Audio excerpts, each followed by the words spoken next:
Okay. Lulu. Check, check. Yep. Mic working. Okay. Sometimes that goes a little bit haywire on me. Hello, everyone. Welcome to the 411 Ground and Pound MMA podcast. We are your weekly look into the wide, wacky, wonderful world of mixed martial arts. I am Robert Winfrey, and I am your host. So, on the agenda tonight, or whenever you happen to be listening slash watching, we're going to review UFC 330, numbered event after a pretty serious trough. 329, man, that the way that ended cast a pretty serious pall over the next, four events to get us to this point. Always a good time, and 330 was up and down. Ending on a couple of more down notes than up, so I think people are a little bit sour on it on the whole, but we'll go over the specifics. We will also preview the upcoming card from Sacramento, UFC Fight Night 285, and some news of the week. The UFC announced the entire UFC 330 card. I think last week they announced the venue for UFC 332, but we only know a handful of fights for it. And some other people mentioned, like, we're probably looking at a main event for that of Valentina Shevchenko and Natalia Silva, with a co-main of Yuri Prochazka and Paulo Costa, maybe. I forget which one it was. Something like that. So we'll talk about what we know about some of that stuff. The usual. Y'all know the deal with this. If you're a long-time viewer, if you're a first-time viewer, then this is the format. So thank you if you happen to be newer. All right. Y'all know anything, of course, you can do to interact with the product, like, comment, subscribe, share, the bell icon, the dreaded bell icon. No one wants to click the bell icon. I know, because I don't like to click the bell icon. So I don't expect you to, but I am supposed to say, please click the bell icon. So I don't blame you for not, though. So I promise I don't take it personally. If you're just here and listening, that really is the fundamentally most important thing. So thank you very much for that. With that out of the way, let's jump into this, shall we? If I can get that to work. All right, UFC 330 from Philadelphia, Pennsylvania. Prediction wise, that's where we start these things usually. Yeah. Okay, 7-5, which is not great. I made two switches. One on the Magny and Brahimi fight. I rewatched Brahimi's last two fights and just immediately went, yeah, you ain't beating Neil Magny. The way you fight is just like tailor made for Magny to do his usual shtick, which at this point is all he can do, but people get sucked into it, I guess. So that was very clear. And we lost the Jose Ochoa versus Charles Johnson fight. Ochoa fell out. They got a new guy on short notice. His first name, Eduardo Chapolin, Eduardo Enrique. I think Chapolin is actually his nickname, but whatever. I was okay taking Johnson against a short notice guy and almost paid for that one in the second round. Boy, howdy. Okay. What did I get right that I felt good about? The Magni switch I felt good about. Main, co-main, not so much. Honestly, I didn't feel great about a whole lot. What did I get wrong that I should have gotten right? I don't think I was ever gonna pick Jeremiah Wells over Oral by. Just gonna get that one wrong. I should have got Gore over Luque. That was a purely emotional pick. I said as much last week. So I can live with that one.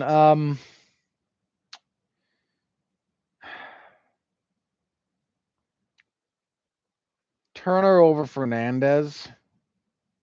I almost certainly should have got that one right. And Jaquani and Alvarez. I didn't expect Alvarez to fight that. The heck was he doing?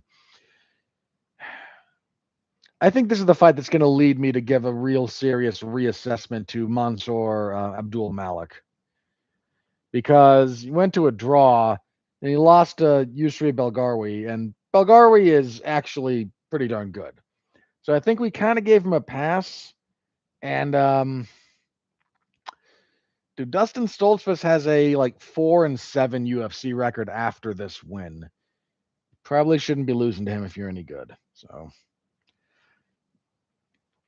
I should have maybe given Stoltzfus a little more credit than I did, is my only big takeaway there. I still may have never gotten the pick right, but I was maybe too dismissive of him given some of the limitations that Abdul Malik has shown off recently. So year to date, that brings us to 253, 80, and 3 with 2 no contests. I hate to see the 7s. We'll see if I can do better this upcoming week, but that's where the predictions have landed. So, yeah, I'm keeping track of that because I keep track of it. As for the fights themselves, let's get into the fallout from UFC 330. In your main event, Islam Makhachev defeats Ian Machado Garry. Makhachev defends the UFC welterweight title. 249-46 is 148-47. All for Makhachev. I was 49-46, but 48-47 seems perfectly reasonable, especially on rewatch. That 4th round, I know why I went with Makhachev, but if you gave that to Garry, I think that's perfectly reasonable. Like, you can kind of flip a coin on that one. All right, but as for Makhachev makes some history with this, breaks a record I guess I thought would never be broken, but oh boy. So this breaks Anderson Silva's record for most consecutive wins in the UFC. This was 17 for Makhachev, and it's a big deal. So I do want to talk about that in a second. Let me get to the fight itself first of all. First 2 rounds go real well for Makhachev. Not a lot of damage in the first round, but he hits kind of the same. He almost eerily identical to the single leg, to running the pipe, to the crackdown position, to coming up on top that Khabib did to Conor McGregor when they fought. Like, almost identical. It's kind of eerie. Gary's better about getting up, so he doesn't get stuck on his back like Conor did, but he can't get Makhachev off of him for most of the first round. Makhachev has good clinch work. Nothing serious, but he's able to kill just huge stretches of the round. Second round, he drops Garry with a head kick off of a clinch break. Real nice kick, actually. Hits a real good headlock throw into Kesagatami. Really good round, actually, for Makhachev in the second round. Third round, he starts to slow a little bit. Garry wins the third. Just kind of more pot shotting, avoids being controlled for long stretches. Round 4 is real even, back and forth. Garry does pretty good for the first 2 minutes, 2.5 minutes. Again, he's not doing anything super damaging, but he's real good about landing when Makhachev isn't really landing much in return. And then he gets taken down. He gets kind of dumped on his head in that round. I think that was the round where Makhachev had this really nice high crotch lift against the fence, up and down, and kind of spiked him, which isn't really spiking because Garry has a lot of control over what's going on, so that's why it's more legal. And then, yeah, so 4 could go either way. 5, Garry has a good 90 seconds. Then he not only gets taken down against the fence, but Makhachev gets his back and holds it for like 3 minutes of the round almost. And no serious ground and pound, but he does land enough, and he has a few choke attacks. Look, you've got to do something pretty spectacular on the feet if you're going to overcome getting controlled from like the worst position in the sport, which is back control, for that long of a round. And I don't think Garry had quite marshaled enough offense over the course of his time doing stuff to overcome that deficit. So Makhachev wins, and not a great fight. First 2 rounds are pretty good. then it kind of settles into a not very compelling affair. Like there's some tension around the scoring until you get to the fifth. Then the way the fifth round plays out, not so much. So, bit of a downer in that respect. Yeah, Islam Makhachev, man.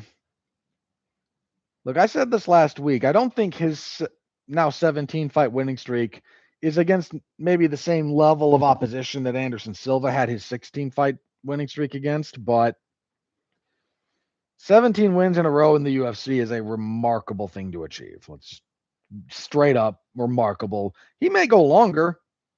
Get more to that in a second. Like he may get to 18. That's not at all outside the realm of possibility. It's incredible. It's a genuinely incredible feat to have accomplished. I've been trying to noodle out why it doesn't feel bigger. And there's a couple of things at play here, I think. One, if we just, because you're comparing this to, Anderson Silva's run. Anderson Silva's run was impossible to miss. You have to go back in time a little bit to understand some of the realities of the UFC back then, because Anderson Silva's UFC debut is on a fight night, and I think it was the co-main event when he beat Chris Lieben in like less than 60 seconds. Just buzzsawed the guy. Let me make sure I'm not talking out of my rear end there. I can double check a couple of things about this in real time, so hopefully y'all just give me half a second here. Oh, Shonan Okami. So the Lieben fight is UFC Fight Night 9 or 5. He's even earlier than that. This is June of 06. I watched this fight live.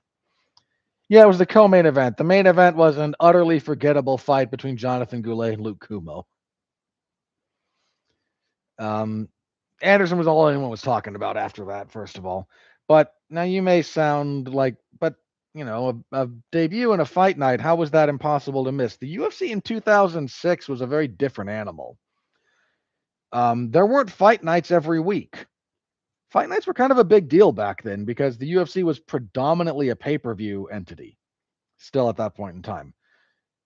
So they'd throw out, 8, 10 pay-per-views a year, and then pepper through, give or take the same number of fight nights. It sort of depended on the exact year and their exact relationship with Spike TV, but you didn't get those every week. There were, if you all you know is the current UFC, weekly machinery. Back in the early 2000s, you could go 3 weeks without a UFC event of any kind. Like you might just get one a month. So it was a very different world. Debuting on free TV back in 2006 was kind of a big deal. So Silva shows up on one of the rare free events that year and just bulldozes a guy that had a bit of a reputation already, certainly for being almost impossible to finish. Hard-headed brawler, still had some of the popularity residue from the Ultimate Fighter, and Anderson Silva just makes him look like a complete amateur. I mean, he did to him what if you come into a gym with an attitude, like the guy who knows what he's doing does that to you. And Anderson did that to a professional with a pretty solid reputation and a winning UFC record. Impossible to ignore. Like, even if you didn't watch that live, you found that clip on the forums. Like, that was everywhere. The real old heads, and the guys deep in the trenches knew about Anderson because pardon the expression, the tough noobs were showing up, but the people who had watched Anderson in Pride were middling, not bad, but had some ups and downs. Knew about Anderson Silva. He was already on a really good run overall. Like his last loss for a long time was the DQ to Yushin Okami when he knocked him out with an up kick that was illegal for random reasons. So you couldn't ignore it. Like, big deal. His second fight's for the belt when he just massacres Rich Franklin. So just let me read this off. So He wasn't even on a good run. Like, he lost to Yushin Okami, then he knocks out Tony Fricklin to get to the UFC, then knocks out Lieben in 49 seconds. Good, I mean, for crying out loud. Wins the title from Rich Franklin, UFC 64. I believe they were the main event. Double check that. Yeah, Sean Shirk and Kenny Florian was the co-main event for the inaugural lightweight belt. Well, not inaugural; they were bringing it back. So his second fight's a pay-per-view main event. Fights Travis Lutter, UFC 67, which would have been a title fight, but Lutter missed weight. UFC 73 was still on pay-per-view.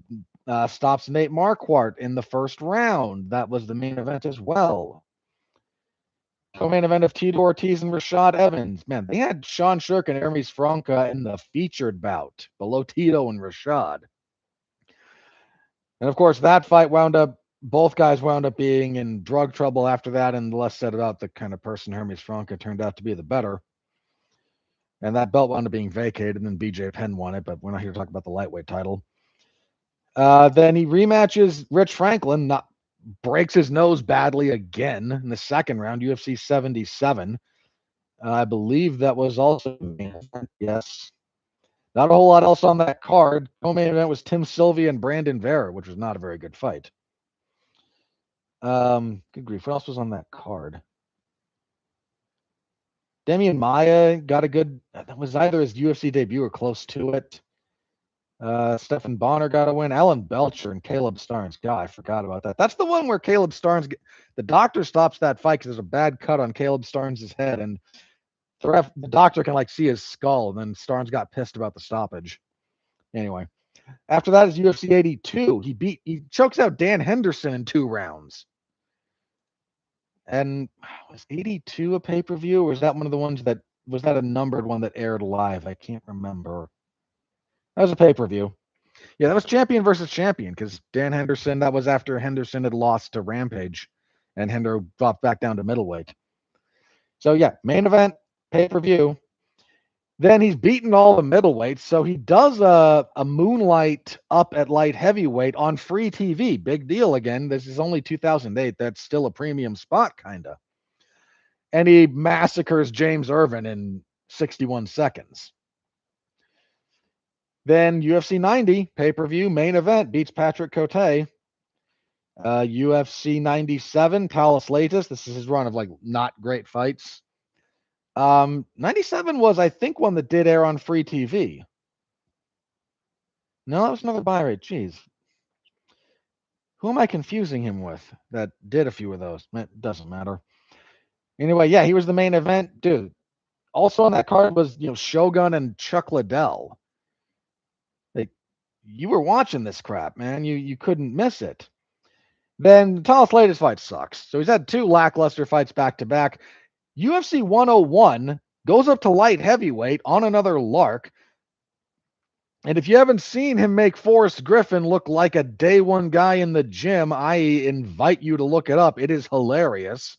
Then listen to Forrest Griffin talk about it. It's even funnier. Forrest Griffin was 1 fight removed from being the light heavyweight champion, by the way. Like, this fight kind of ruined him. But a fight before this, he was trying to defend the title. He'd beaten Rampage not that long ago, like legit. And in the co-main event, under BJ Penn and Kenny Florian for the lightweight belt, he smokes the former champion in hilarious fashion. Then he has one of the worst title fights in the division's history, Damian Maia, UFC 112 from Abu Dhabi. A lot of reasons for that I don't feel like going deep into, but he was the main event again. I think that was their debut in Abu Dhabi, wasn't it?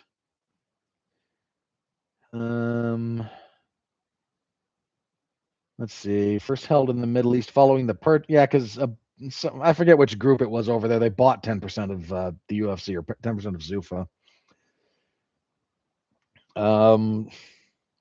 Yeah, that was your main event, and it sucked. Terrible fight. And dude, Dana was pissed. I remember that one. Co-main event, Frankie Edgar, massive upset for the lightweight belt over BJ Penn. But again, then Chael Sonnen, the first Chael Sonnen fight, which got a lot of hype. And, I don't want to relitigate the whole thing, but, Chael Sonnen getting on the mic after, I think, beating Nate Marquardt and going, Anderson Silva, you absolutely suck, was like a lightning bolt.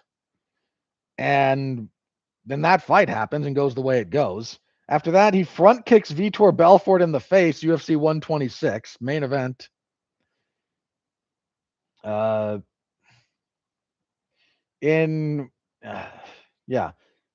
So again, you're not missing this. Then Yushin Okami, the last guy that beat him, a rematch with Chael Sonnen.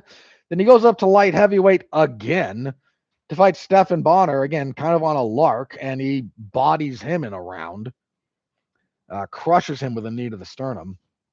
And that's his 16-fight winning streak. This is impossible to miss. If he's not main eventing a pay-per-view, he's in a prominent position either on another major pay-per-view or at being sold as the most spectacular guy in the sport on free TV in an era when free TV MMA was still at a premium. Like you couldn't miss this. And respectfully to Islam Makhachev, because I'm not trying to diminish him, but if I'm trying to figure out why Makhachev hitting this record-breaking landmark, and it absolutely is, doesn't feel the same. Let's walk through this for a second. So he wins his UFC debut, then gets knocked out by Adriano Martins. This is 2015. That is his one and only loss. Then on a bunch of undercard fights, he beats Chris Wade, Nick Lentz, Gleison Tebow, who's past his prime, Cajun Johnson. Okay, hang on. He doesn't get on main card action. Let me see. When he fought Johnson, no, that's prelims. When he fought Saryukian, that was the co-main event. So co-main event of a fight night were 1, 2, 3, 4. This is his 5th fight on his winning streak, and he's finally on the main card of an event. Then he goes back to, I think, the prelims. No, he's on the main card for 242 when he beats Davi Hamosh. I think he was main card for 259. Yeah, when he beat Drew Dober. Moy says he was the main event for a fight night. Was he main card for 2? I think he was for 267. Yeah. When he beat Dan Hooker. So, but you spend half of this run with him fighting either prelims or they're building fights, and it's impressive that he wins all of them, and it's impressive. Some of the individual performances are very impressive, but it was quiet. Anderson Silva's run was loud and felt like you were watching a guy play Jenga, on a high wire. How long can he keep this up before something bad goes down? And that's not, for a number of reasons, that's not the vibe you get out of Makhachev. I mean, Makhachev doesn't really start. Then he's got some weird, even right now, he's got some weirdness to what happened. He fought King Green on short notice. He wins the belt and wipes out Charles Oliveira. Still maybe the most impressive win of his career in some most impressive single performance. He beats Volk in a close fight. The rematch with Volk is on really short notice and nobody takes it seriously. The Dustin Poirier win is very good. But then his last lightweight fight is a short notice replacement with Renato Moicano stepping in, and everyone kind of just really? Moicano? Because that was supposed to be him and Saryukian. Then he bumps up to welterweight, and God bless him, he's winning. But not quite the same. More on that in a minute. So my long-winded point with all that, this doesn't feel as big, because if you were watching when Anderson Silva was Anderson Silva, especially if you were there for the whole ride, I was, not to pat myself on the back there, you were there from the start, and from the start it grabbed you. He announced himself with his arrival. and immediately into the title picture, immediately champion, immediately defending the belt, immediately doing these impressive things that made you sort of rethink the landscape of MMA and what was possible. Both good and bad. He had some terrible fights. I'm certainly not going to pretend that, Anderson Silva's reign is without reproach. Some of those fights were just dog water, but you couldn't miss them. Like there was something about him that's like, you got to see if he could keep it going. There's none of that with Makhachev. And again, there's a lot of reasons for it. Some of it is his style, frankly, which is not a condemnation of it. I don't need him to change it up to suit this, but realistically, guys who kind of fight the way he fights, you don't build as much the same way. The entire UFC promotional apparatus is in a very, very different place. And again, it was just kind of quiet. Silva was always front and center when he was fighting. And Makhachev, not as much, just personality differences, stylistic differences, different time and place in the sport. So I'm not knocking the guy at all, but it's just different. And that does kind of need to be said because he just broke a record that, man, I said this last week, like it's one of those records that intellectually at some point is going to be broken. Every record will at some point, unless rules change in some cases or you get something really outsized. Like I don't think Wayne eventually over a long enough arc of history, yes, but like Wayne Gretzky's scoring records in the NHL are absurd and more or less untouchable in their totality.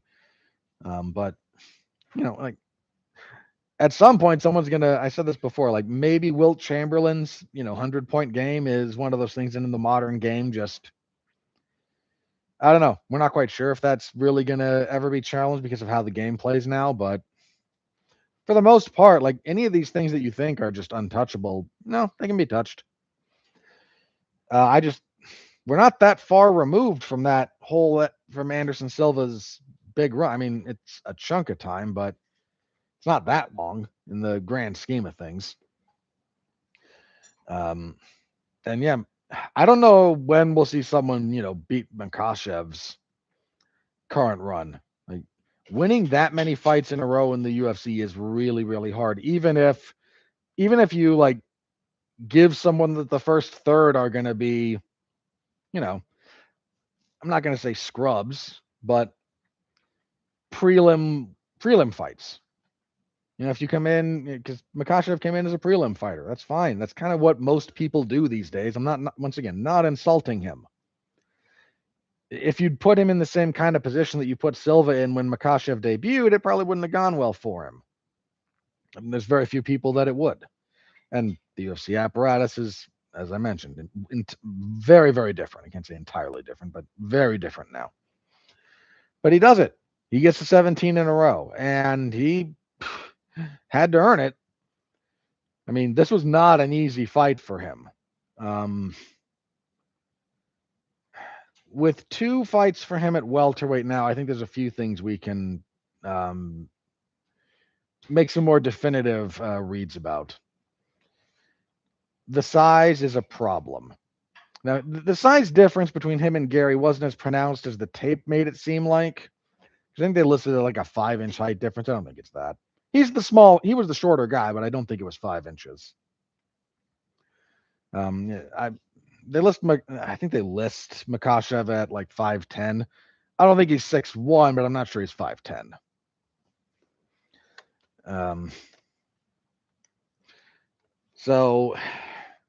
But I mean, Gary's also a big welterweight. It needs to be said there. Like, there's a lot smaller welterweights than Ian Garry.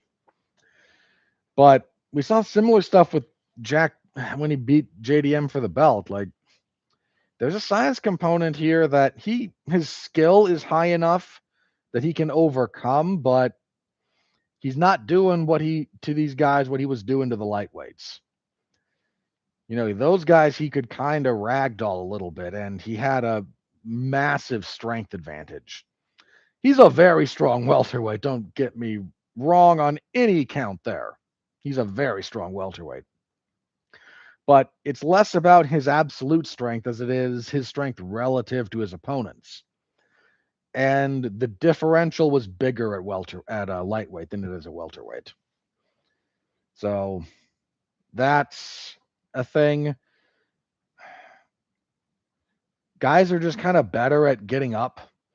And so a lot of his finishing capability, given how he looks to finish fights, is not quite as much there in this weight class. Now, he can still finish fights. He almost knocked out Ian Garry. I mean, he was joking about it post-fight, like, yeah, if my foot were like 3 inches, if my legs were an inch or two longer, I might have got him out of there. And he really might have. Like, that was a good, clean head kick that Garry was largely saved by only getting caught with the very end of it. Like, if that's the full-on foot, or if instead of, right here, it's a bit more here, we'd be having a wildly different conversation if that head kick had either flatlined Garry or had hurt him so badly that when Makhachev got him down afterwards, he moved quickly to a finish. We're in a very different conversation if he finishes Ian Garry in that second round. But he didn't. So we're left with the conversation that we do have.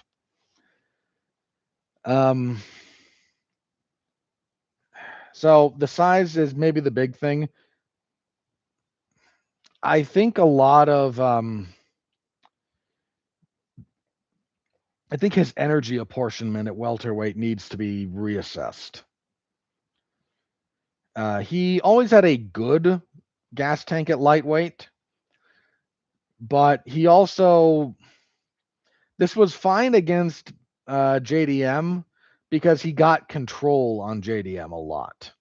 And like, not the kind of control he had here where it was like fighting for it. The kind of control that was just like, you can try to get up, but I'm going to be positionally better and I'm going to hold you without really wearing myself out. He put forth a lot of energy against Garry. That, I mean, he won the fight, but when I say didn't service him all that well as it follows, I mean, it was a lot of energy to just kind of maintain a advantageous position instead of a dominant position. He was in very, very good positions against JDM. He was almost never in a very, very good position against Garry for any prolonged period of time until the 5th round. And that distinction matters. His striking in this weight class, I'm hesitant to make too much of a judgment because Ian Garry is very, very defensively sound. And he's not a real, he doesn't give you a real good barometer for someone's striking efficacy because he's so good at distance management and whatnot and just like keeping you from looking really good. For 4.5 rounds, give or take, he made Carlos Praches look like he didn't know what he was doing. You know how good you have to be to make Carlos Praches look that out of sorts and out of ideas on the feet? It wasn't until the very end of the 5th round that Praches really found something, And that's a guy closer to Garry's size who is a much more natural striker than Makhachev is. And Makhachev still, kicked Ian Garry's in the face and dropped him. So happy to give the man kudos, but I do wonder about his kicking game is still pretty good, but he's never been the heaviest of handed fighters. And that may be a problem for him going forward, especially given the 2 guys likely to be next. He had some really nice takedowns.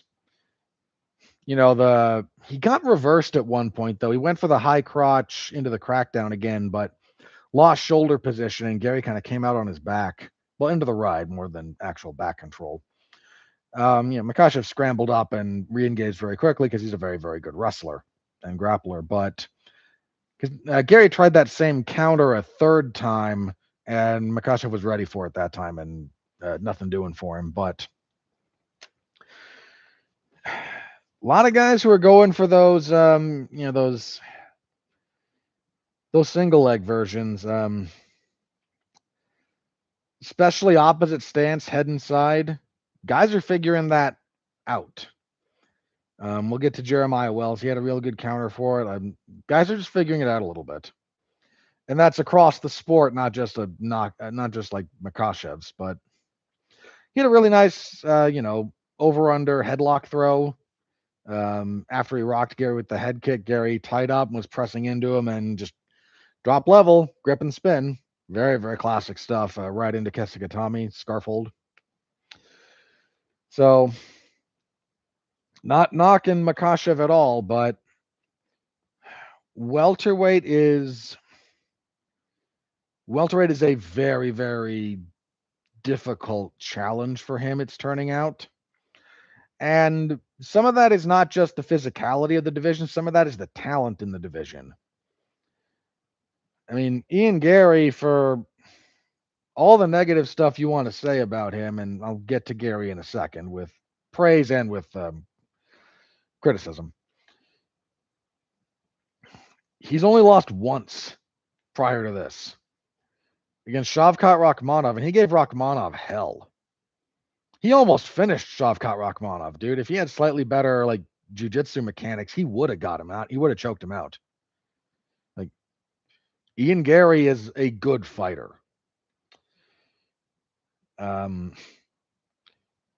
JDM, for some reason, we're all throwing him under the bus because he lost to Makhachev and then he lost to Carlos Prates. And I'm not quite ready to throw the man under the bus.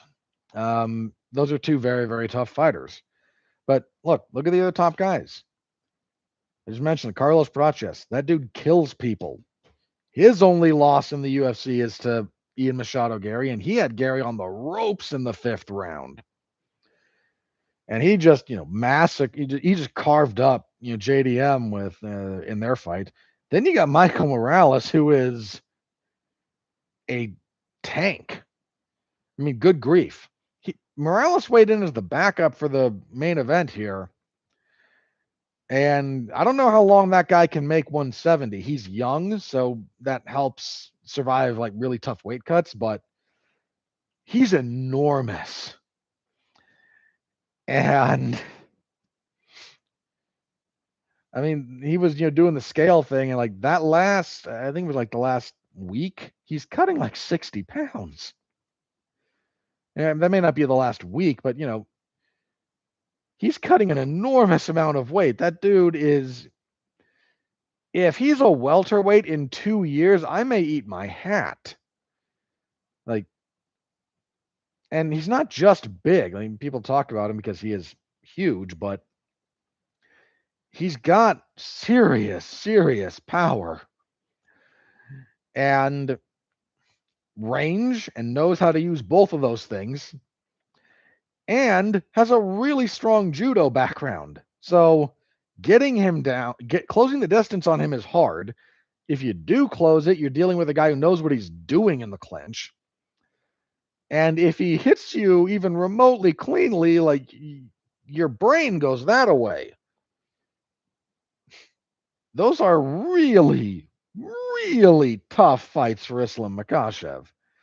I may still favor him. In fact, Makhachev was saying, Carlos Prates probably deserves it more. Carlos Prates got taken down 4 times across a 5-round fight by Ian Garry. Like, Islam's going to get him down. What can happen from there remains to be seen. One of the things there is they're both southpaws, and that monkeys with some of the stuff, but like, I may favor Makhachev there, but I would not be shocked in the least if Prates got him. And ditto Michael Morales. Like, there's enough unknowns about some of Morales' game that I don't have those same unknowns about Islam Makhachev, and that I tend to favor known quantities over unknown variables. And again, it's kind of a general rule, but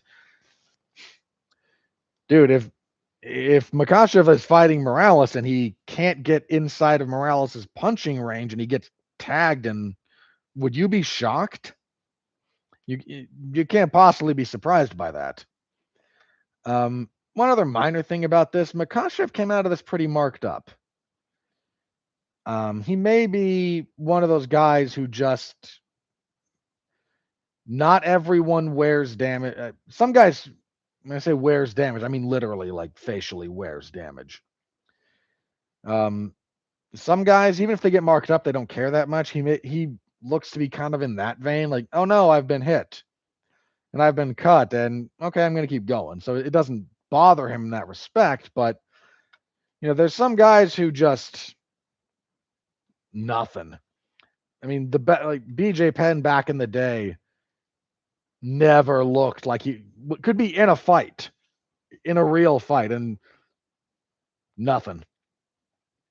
The next day maybe maybe a little bit of black eye, but almost impossible to like bruise up, almost impossible to cut. Some guys are just like that. Then there's guys like, GSP or Fedor, where Frank Edgar's nose would always bust, but he didn't cut up all that much. There's just some guys that, I mean, Diego, on the other side, like Diego Lopez doesn't seem to get messed up all that much in the face. Max Holloway doesn't get busted up all that often. And some of that's just because he's really, really good. But when's the last time you saw Matt? I mean, Volk was maybe the last guy that really cut Max. And again, not impossible, just doesn't happen all that often. Makhachev may be one of those guys that just shows damage more. And that's not, I mentioned GSP and Fedor, like they're two of the best ever. This is not at all a disqualifier from being in the greatest of all time conversation, or being just, one of the, just a thing to note that guys more susceptible to visual damage. There are a few things you have to be cognizant of when it comes to some of those proclivities. So yeah, he's going to be looking at Prochester or Morales next. I may still favor Makhachev when that happens. We'll see. But we don't know when he's going to be coming back.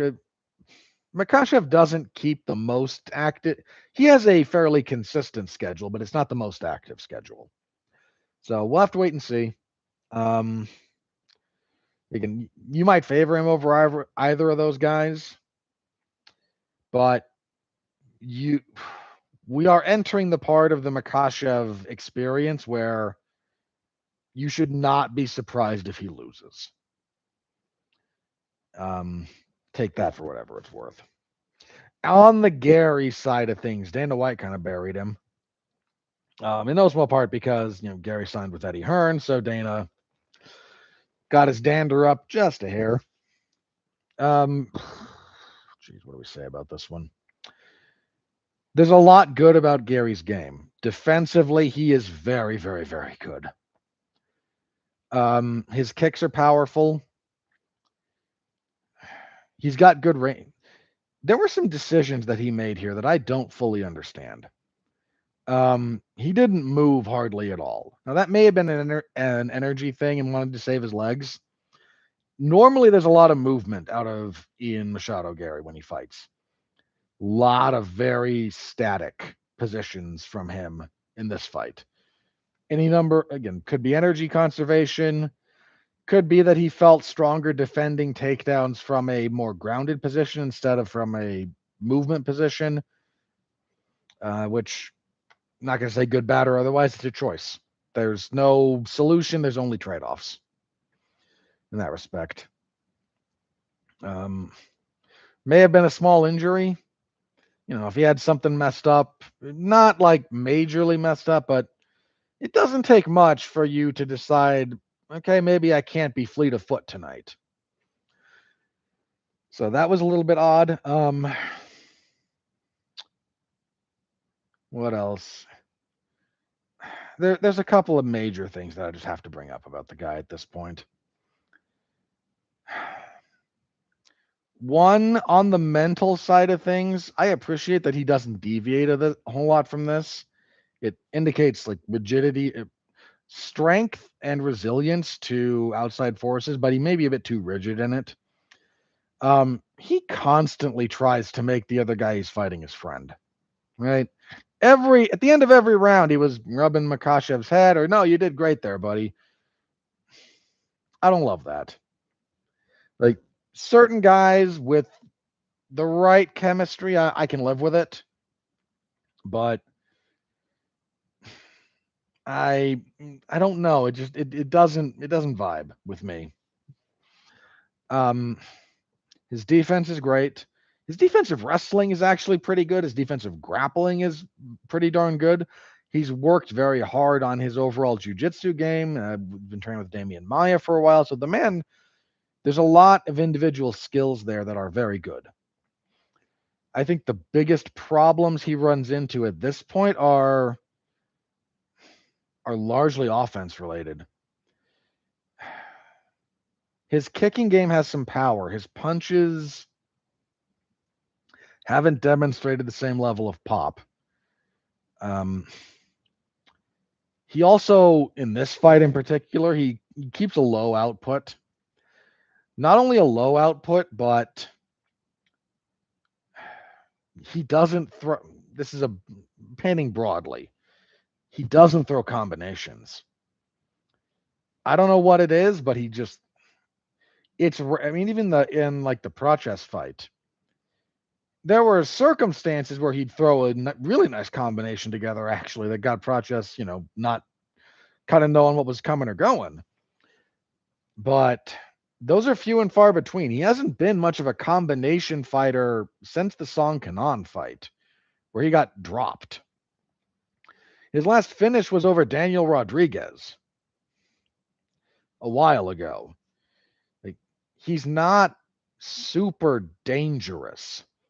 And some of his tactical decision making, you don't need to be the biggest one punch power guy in the world to get people out of there with punches if you can, put a good combination together, find an angle, be a bit more dynamic.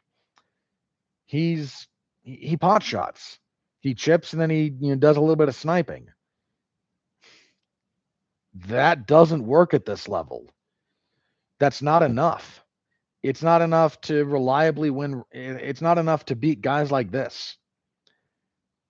And the lack of offensive potency and urgency on his part is, I think, the biggest limiting factor for him right now. Because his game isn't super varied offensively.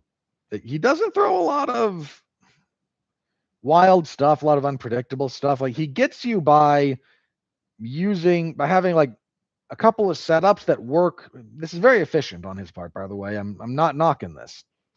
But he has like 3 entries or setups that each of those 3 has 3 to 4 weapons that can actually come off of them. And that is not nothing. And it can be dangerous if you don't, if you can get 3 attacks off of one feint, you can make that one feint do a lot of work. But it's all just one at a time. And if you get a feeling for a little bit of what's coming, it's hard for him to change up the momentum of an exchange or of a round.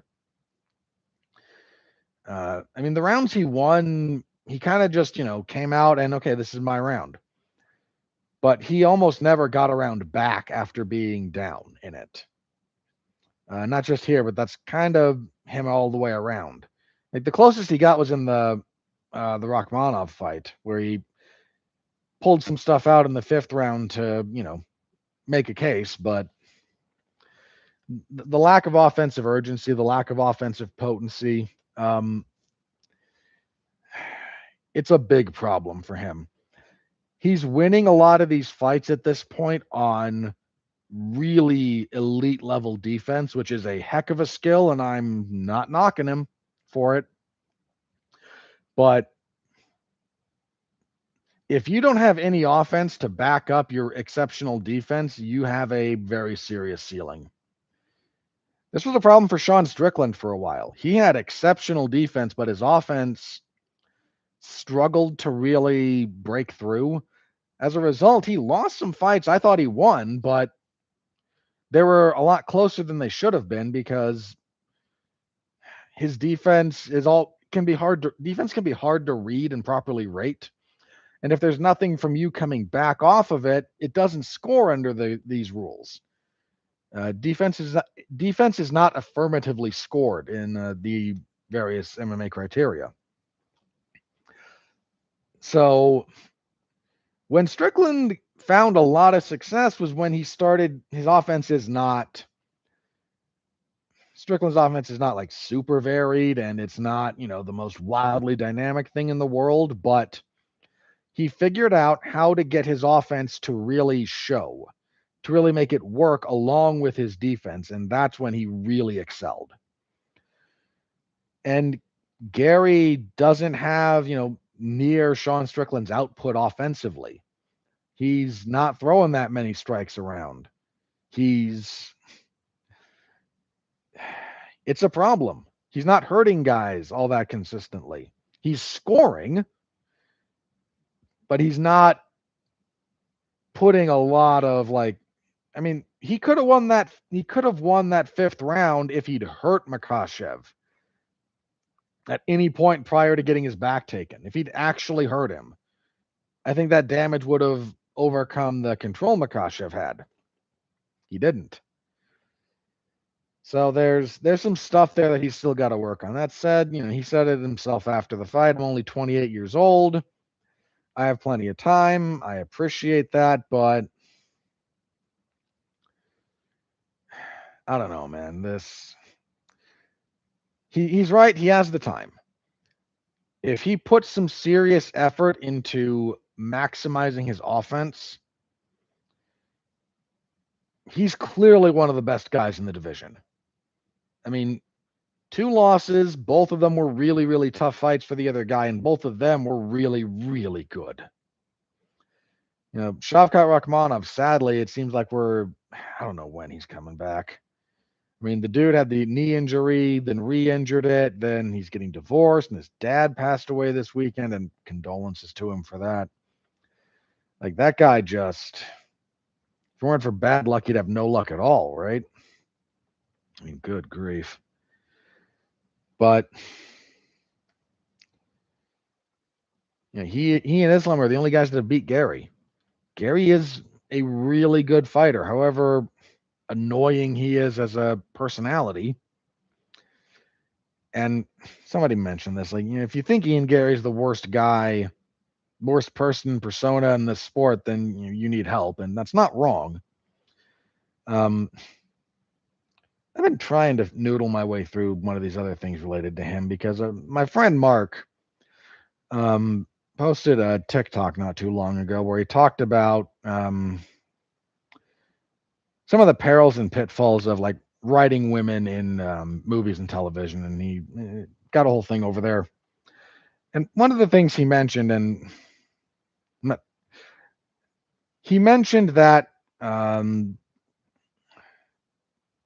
I don't want to revisit his whole thing, but one of the things he mentioned was that if a female character starts off in the same place that, Iron Man starts out, that Tony Stark starts out in, she just gets labeled as unlikable and no one wants to go on the ride with the story. And I thought about that because unlikable is a criticism I have leveled at several characters during the course of his and my reviews. And I gave it some serious thought. What's the difference between where you start with, She-Hulk and where you start with Tony Stark? Because there's a difference, but what is it? It's one of those things that you feel instinctually. These are not the same thing. Okay, why? What's going on? And I was thinking about that, and it led me to this fight. Because in the build-up to this fight, Ian Machado Garry came out and did I'm a vegan, and I'm aligning myself with PETA. Now, PETA is a completely fraudulent ineffectual joke of an organization. You want to be a vegan? Fine. I'm not. I don't plan on ever being, but I'm not going to sit here and try to dictate to you what your dietary habits should be. I'm not that kind of guy. But if you want to care about the rights of animals and whatnot, just find a significantly better organization than that clown show over there. But it's kind of indicative of what's going on with him. Like, PETA, really? Now, and why do I bring this up? Because I kind of thought back to, like, the wheels have fallen off Garry as a while ago. They kind of fell off as a media presence, as a personality, as a persona, right? But the wheels fell off for him around. I compared him with Conor McGregor, because through their first handful of fights, both of them, there's several adjectives you could use that are applicable to both of them. They're both supremely confident, arrogant even. They're both loud. They're both very brash. They're both winning fights. They're both trying to talk a little bit in sound bites. And they're both pushed by the machine. One of the big problems with Garry early in his UFC run was he got way overexposed because they thought he was going to be the next Conor, and I'm not going to get into the details. But there's some very real similarities between them for that first little bit. And why does Garry fall flat while Conor excels? Well, if we're just talking about personality presentation, this is not a character judgment, and Lord knows what Garry not having anywhere near the, criminality and whatnot that's associated with Conor McGregor only speaks well of Ian Garry's character. I'm not here to say anything like that. But, when he took personally a sort of offhanded remark that Neil Magny said and decided to make that like the crux of his personality for the 3 weeks of the build was, you're a child abuser. Yeah, that didn't land, right? And Conor doing some similar-ish stuff did land. What's the difference? Well, in the analogy here, Conor's Tony Stark, Ian Garry is She-Hulk. There's a lot of superficiality to their similarities, but there's a couple of things really missing from the equation. And I hate using the words I'm about to use because they don't actually reduce further, and they feel like they should. Conor was charming. I can't phrase it any other way than that. There was a degree of magnetism and charm about the early rise of Conor McGregor as a persona, as a personality. When he wins in Ireland and says, we're not just here, and I can't remember if it was Boston or Ireland, one of those two places. When he gets there in front of a rabid fan base and says, hey, the Irish, we're not just here to take part, we're here to take over. Like, there's a lot to that speaks to things, that resonates, and all Garry could do was kind of a bad imitation of it. Conor was charming and a little bit magnetic, and Garry isn't. And I can't, it doesn't break down much more than that. I wish it did. Believe me, as a not especially charming person, if I could break down the individual characteristics of generally charming, occasionally magnetic personality traits or character affectations, I'd be much happier. I can't. Other people can try, and I'm sure there's a course online you could buy if you really wanted to from some scam artist. But that's what's missing there. And frankly, when you talk about She-Hulk or Supergirl and you say they're unlikable characters, that's largely what the complaint is. It's not that, they're flawed and therefore they're unlikable. No, it's the affectation. It's okay, they're flawed, right? But do you want to be around them? You know, Tony Stark was magnetic. Like, yeah, he's, messed up. Not very, when we meet him, he's not a very good dude. He's a little bit spacey, uh, overly materialistic, dismissive, weapons manufacturer. So there's some dubious ethics going on there. Womanizer, bit of a lush.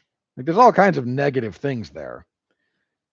But fundamentally, and again, I really wish there was a better way to qualify and quantify what I'm about to say, but would you hang out with Tony Stark? Because I'm going to be honest, you probably would. Then, you meet Millie Alcock's Supergirl, and she's a drunk and a mess and crass, crude, engaging in the bizarreness, engaging in just endless bar hopping and party culture. And somehow, there's a bunch of similarities there, but fundamentally, let's ask the question again. You gonna hang out with Supergirl? Resoundingly, the answer seems to be no. Same thing with Gary and Connor. Again, like Connor on the rise. Like, would you go?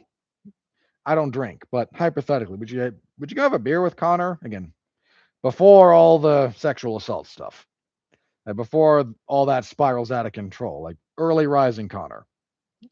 You go spend an evening partying with that guy, maybe? Probably yes. You want to go hang out for an evening with Ian Gary? I would respectfully submit most people would say no. Take that for what it's worth, but there's just a difference in charm, and that's one of the things Gary's lacking when it comes to trying to break through the malaise. And I think part of the problem is, like, you can see it bothers him a little bit.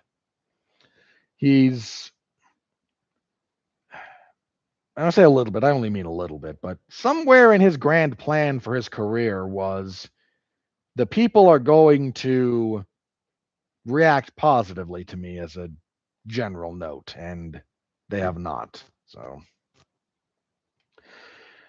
I don't know what's next for Gary. He's not going anywhere. I mean, this is the right weight class for him. He's still one of the best guys in the world in it. I got to move on. I don't need to be like 3 hours on this podcast. But he's fought a lot of the guys that, you might want to try and rebound against already. So if you go with Prochess in the title shot, you may get Morales and Gary, which would be interesting. That said, depending on the timetable for Makhachev's return, we may get Prochess versus Morales, which is one of the very best fights you can make in the sport. Man, short of that, again, that's one of the things about Gary. He's fought a lot of the guys already. He fought Michael Page, he fought Shavkat, he fought Prochess, he fought Bilal. Like, Morales, he hasn't fought. Let me fire up the rankings here.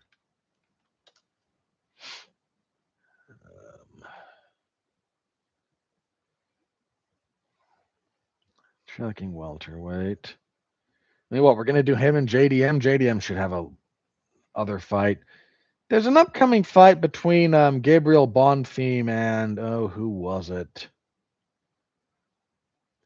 I forget who it was. Might be Sean Brady. Have to double check. There's a few, point being there's a few guys that there's a few ways you could go there, but I'm not super. There's some bunch of these I'm not interested in. Right, I'm actually not all that interested in him and JDM. I'm not super interested in him and Sean Brady. I'm not interested, and he already beat Bilal. I don't know what the heck's going on with Leon Edwards. I'm certainly not interested in him and Kamaru Usman. And now I'm at like number 10, which is Joaquin Buckley. Like,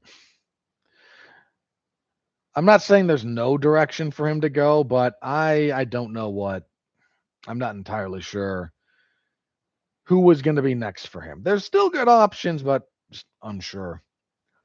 So that was the main event. I am moving on, and I'm going to pick up the pace, I promise.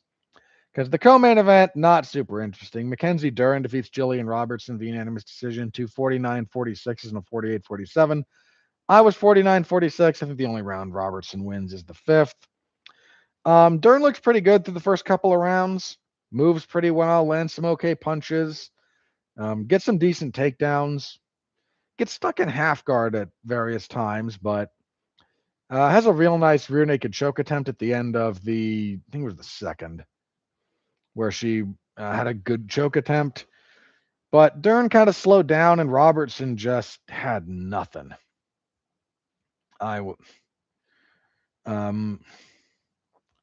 Look, Gillian Robertson was game. That's certainly not nothing, but it just felt like nothing she did mattered. It's been a bit of a refrain with a lot of female fights recently that there's a lot of busy work. Like, clearly something is going on, but nothing matters. And Robertson, this felt a lot like that from her. Like, okay, she can throw punches. Well, did she land anything? Yeah, maybe. A few of those landed. Yeah, did they do anything? Not really. She get any takedowns? Nah, not really. She reversed position once. Okay. Much ground and pound. That was actually one of the things I was interested in her game because she's usually okay at it. But Dern off of her back is still active and dangerous, and getting offense going from that top position can be difficult because of what she does from the bottom. So Robertson just kind of got, muted.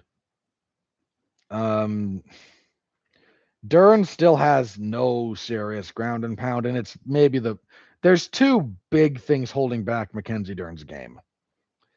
One would be a consistently good takedown game, and two would be ground and pound to open up her jiu-jitsu. Because trying to play just jiu-jitsu with 5-minute rounds, having to fight for takedowns and the gloves is difficult. Especially when you're fighting against someone who is good. Look, in a pure jiu-jitsu match, put the gi on these two. Dern, schools Robertson. We're not in the gi.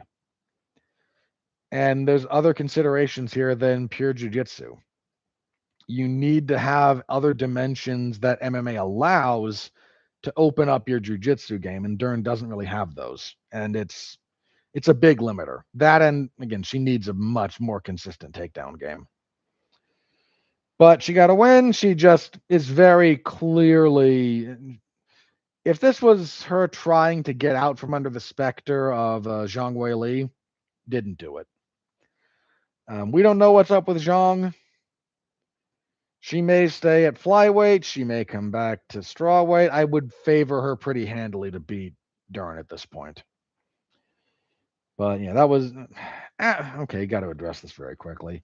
Immediately after the event was over, Dean Thomas, who's kind of the head coach of Robertson and was in her corner, hopped up onto the analyst desk and said, yeah, this is maybe as far as Gillian Robertson can go. He was clearly frustrated by her performance. Not that I entirely blame him for being frustrated. Maybe there's better ways to manifest that. And then said, yeah, I'm done cornering fighters. I think he's still going to be a coach at ATT, but he's done being the guy in the corner on the night. Fair enough. I understand what he's getting at. There's a more tactful way to have gone about it. But Dean, and you know what? The following statement about Dean, I mean as a compliment. Dean Thomas is rapidly turning into one of the old men of MMA, and that's not a bad thing. One of the things boxing has over MMA is a lot of old men. And the best thing about old men in those kind of positions is they don't care. Now, sometimes that's a negative because it inhibits learning. But an old man is not going to care about your complaints.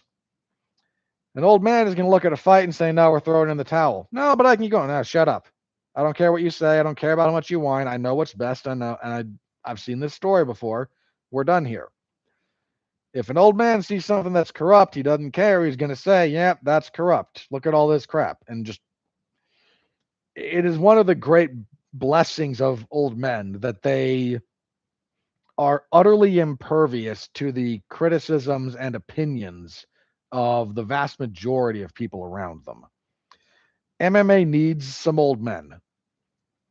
And again, so when I say Dean Thomas is turning into an old man of MMA, I'm not trying to be insulting or dismissive. I think it's something we need. So when he gets out there and says, yeah,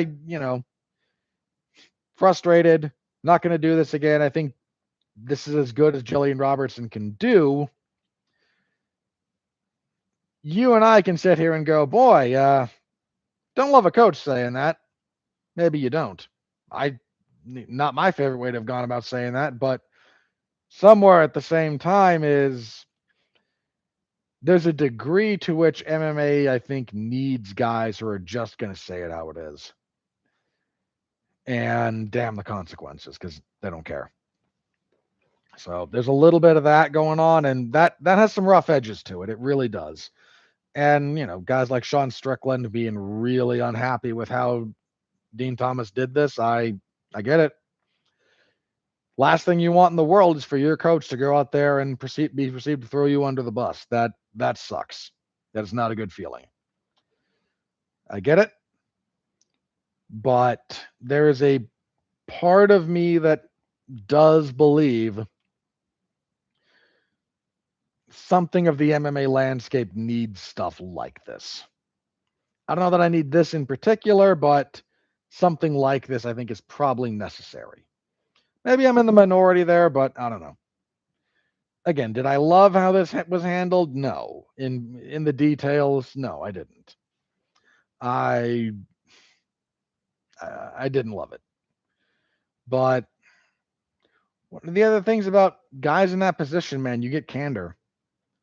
And that is vanishingly rare in the MMA space these days. So again, Dern next. I don't know. This is largely a question of whether or not Zhang Weili is coming back to strawweight. If Zhang is coming back to strawweight, she will become champion. I don't know how much Dern has to offer her. If she's going to fight someone else, there's some options, but I'm not sure. We're kind of just waiting for Fatima Klein to fully mature because I think she probably gets this one. But some of that's waiting and seeing. Not a very good fight. These next ones will be faster. Jalen Turner knocks out Kaue Fernandez in 39 seconds. Fernandez just spinning a little bit silly. Clobbered with a left hand, put out on the canvas. I picked this wrong. I actually thought moderately of Fernandez. Nope. Very poor decision in part of that. Good win for Turner. There were a lot of upsets last night, actually. Well, I think there were 4 upsets, but some of them were pretty big upsets numerically. Dustin Stoltzfus chokes out Mansour Abdul Malik 4:25 of the second. Stoltzfus just kind of veteran grindy performance. Like he struggles in places, but Abdul Malik doesn't move his head a lot during exchanges, and Stoltzfus was starting to tag him.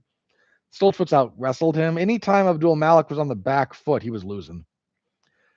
Really nice takedown from Stoltzfus. Just a really, when I say grimy, I don't mean like cheaty. I mean just dirty, grimy, grindy, veteran performance out of Dustin Stoltzfus.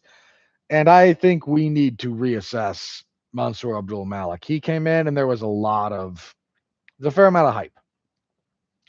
And he backed it up for a couple of fights, and then Yusri Belgarwi may have done a bigger number on him than we knew at the time. This is his first fight after that loss, but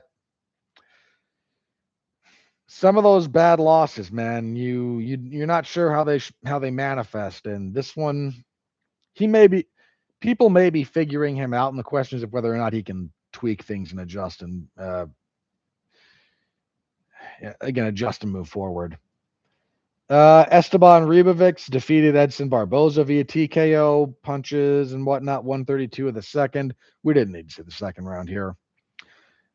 First round was largely just Stoltzfus walking Barboza down, kind of battering him. Near the end of the first round, Barboza gets a real nasty split in his right shin. He comes out for the second for no other reason than to take a few more punches and then have the ref stop it. This was largely pointless, and then Barboza retired, which probably should have happened a while ago, but I'm glad he went out here. Man, Barboza was, if you weren't watching him when he was, I'm sounding more and more like an old man here. Dude, Barboza was really special when he first kind of got into things. I mean, let me walk you through, because first of all, Edson Barboza has been in the UFC for a real long time. His UFC debut was in 2010. November of 2010, so almost 16 years in the UFC. And if you want to have some fun, we can look at his run. So he TKOs a dude with leg kicks in his debut. He beats Anthony Njokuani in his second fight. He hurts Njokuani at the end of the third with a wheel kick. He beats Ross Pearson in a split decision. That's a good fight. He wheel kicks Terry Edom in the third round, one of the most aesthetically pleasing knockouts you will ever see. Loses to Jamie Varner. That was an upset. Beats Lucas Martins, beats Rafael Oliveira, beats Danny Castillo. That was a pretty good fight. Loses to Donald Cerrone. Beats Evan Dunham, but just listen to who he's fighting. Beats Bobby Green, King Green now. Loses to Michael Johnson. Beats Paul Felder. That's a real good fight, by the way. Loses to Tony Ferguson in 2015. That is a heck of a fight. It's a round and a half, give or take, but it is wild. But Tony Ferguson in 2015. He beats Anthony Pettis. He beats Gilbert Melendez. He knocks out Beneil Dariush. He goes the distance with Khabib and gets his face changed. He gets the crap beat out of him by Kevin Lee, and still, late in the fourth round, makes Kevin Lee do the chicken dance with a wheel kick before the doctor stops the fight in the fifth. He stops Dan Hooker with body punches in one of the most brutal beatdowns you will ever see. He gets knocked out by Justin Gaethje. He rematches Paul Felder, another great fight. He goes down to featherweight, loses to Dan Ige, beats Makwan Amirkhani, has a great fight with Shane Burgos, fights Giga Chikadze, gets beat down by Bryce Mitchell, knocks out Billy Quarantillo, beats Sadiq Youssef, loses to Lerone Murphy, goes back to lightweight for the last three, fights Drakkar Klose, Jalen Turner, and Esteban Ribovics. Find me the guy he didn't fight. I think the only one on there that I would have loved to see that never quite got made was Dustin Poirier. That dude was in the trenches from damn near day one. And he turned in some of the most exciting stuff you'll see. He gets kind of overshadowed by like the Poirier, Alvarez, Gaethje, Hooker full-on conversation. But we need to include Edson Barboza in that list. He never fought for the belt. He never even distinctly fought in like a number one contenders fight, but man, one of the hardest kickers ever, ready to throw down. Even in fights he lost, never, always willing to fight. Bloody fights. Persevered longer than he should have through some of the damage he took, but just was never going to give up on himself.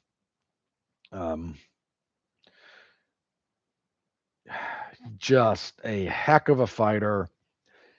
I'm glad he's done because he doesn't need to do this anymore. But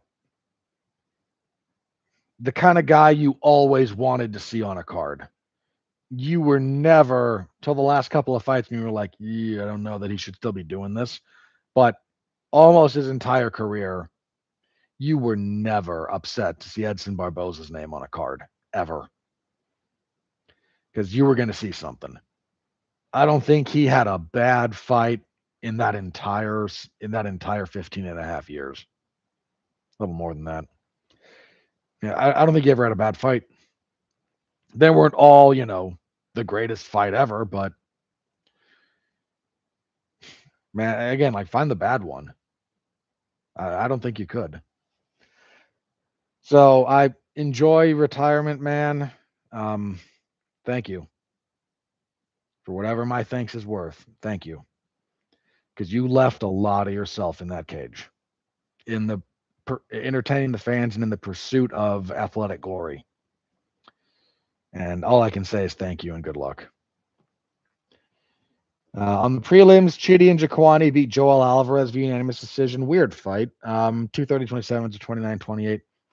I don't know what the heck Joel Alvarez was doing, just standing at the end of Njokuani's kicking range for the vast majority of the fight. Neither guy moving a whole lot. Not a lot there. Charles Johnson defeated Eduardo Enrique. This is a Chapolino. Chapolino? Forget what it was. Catch weight of 130 pounds. Chapolin took this on like during fight week. And looked pretty darn good for the first 2 rounds, actually. Constant switching along with Johnson, never let him get settled, really disrupted his rhythm, dropped him with punches in the second round. I picked Johnson just because I think he's good enough to, happily pick him as a general rule on against a short notice guy, and I was sweating this one, man. Then Johnson hits the Scottish Twister in the third round after Chapolin really starts to fade. He starts fading at the end of the second, still won the round pretty clearly, but he faded. And then faded again in the third, and fading against Charles Johnson is just a bad time. Gave up the back, body triangle from Johnson. He turned into him, and that's how you set up the Scottish Twister. So Scottish Twister is a funny thing. Again, it was like popularized by a Scot. You see it mostly in like Japanese MMA fights, but it was actually maybe first done by a Russian Askar Askarov back in the day. So it's a weird one, but it's a good submission. Second one, Cormier and Joe Rogan, who were not good last night at all, by the way. Both like, boy, that's the first time we've seen that. And Daniel Cormier literally called the first one a couple of months ago. Because Murtazali Magomedov hit one in his UFC debut, and again, I'm 90% sure Cormier was calling that fight, so his brain is going.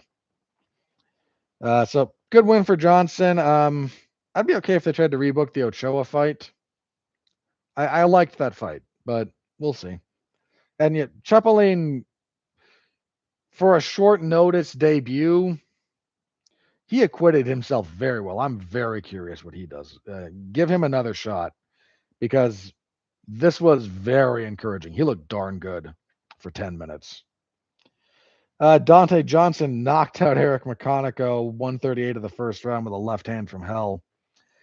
Not much to it beyond that. Dante Johnson is a little bit awkward physically, but when he goes, he explodes very, very quickly. Super heavy-handed, former heavyweight. Talking about maybe going down to welterweight. So we'll see what his future is, but decent prospect for the moment.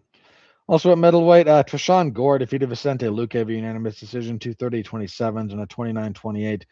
First round is okay. Goes for Gore. Second round is actually maybe the best round of the fight. It's a really good round. Gore starts to fade at one point. Takes a bad shot after getting hurt.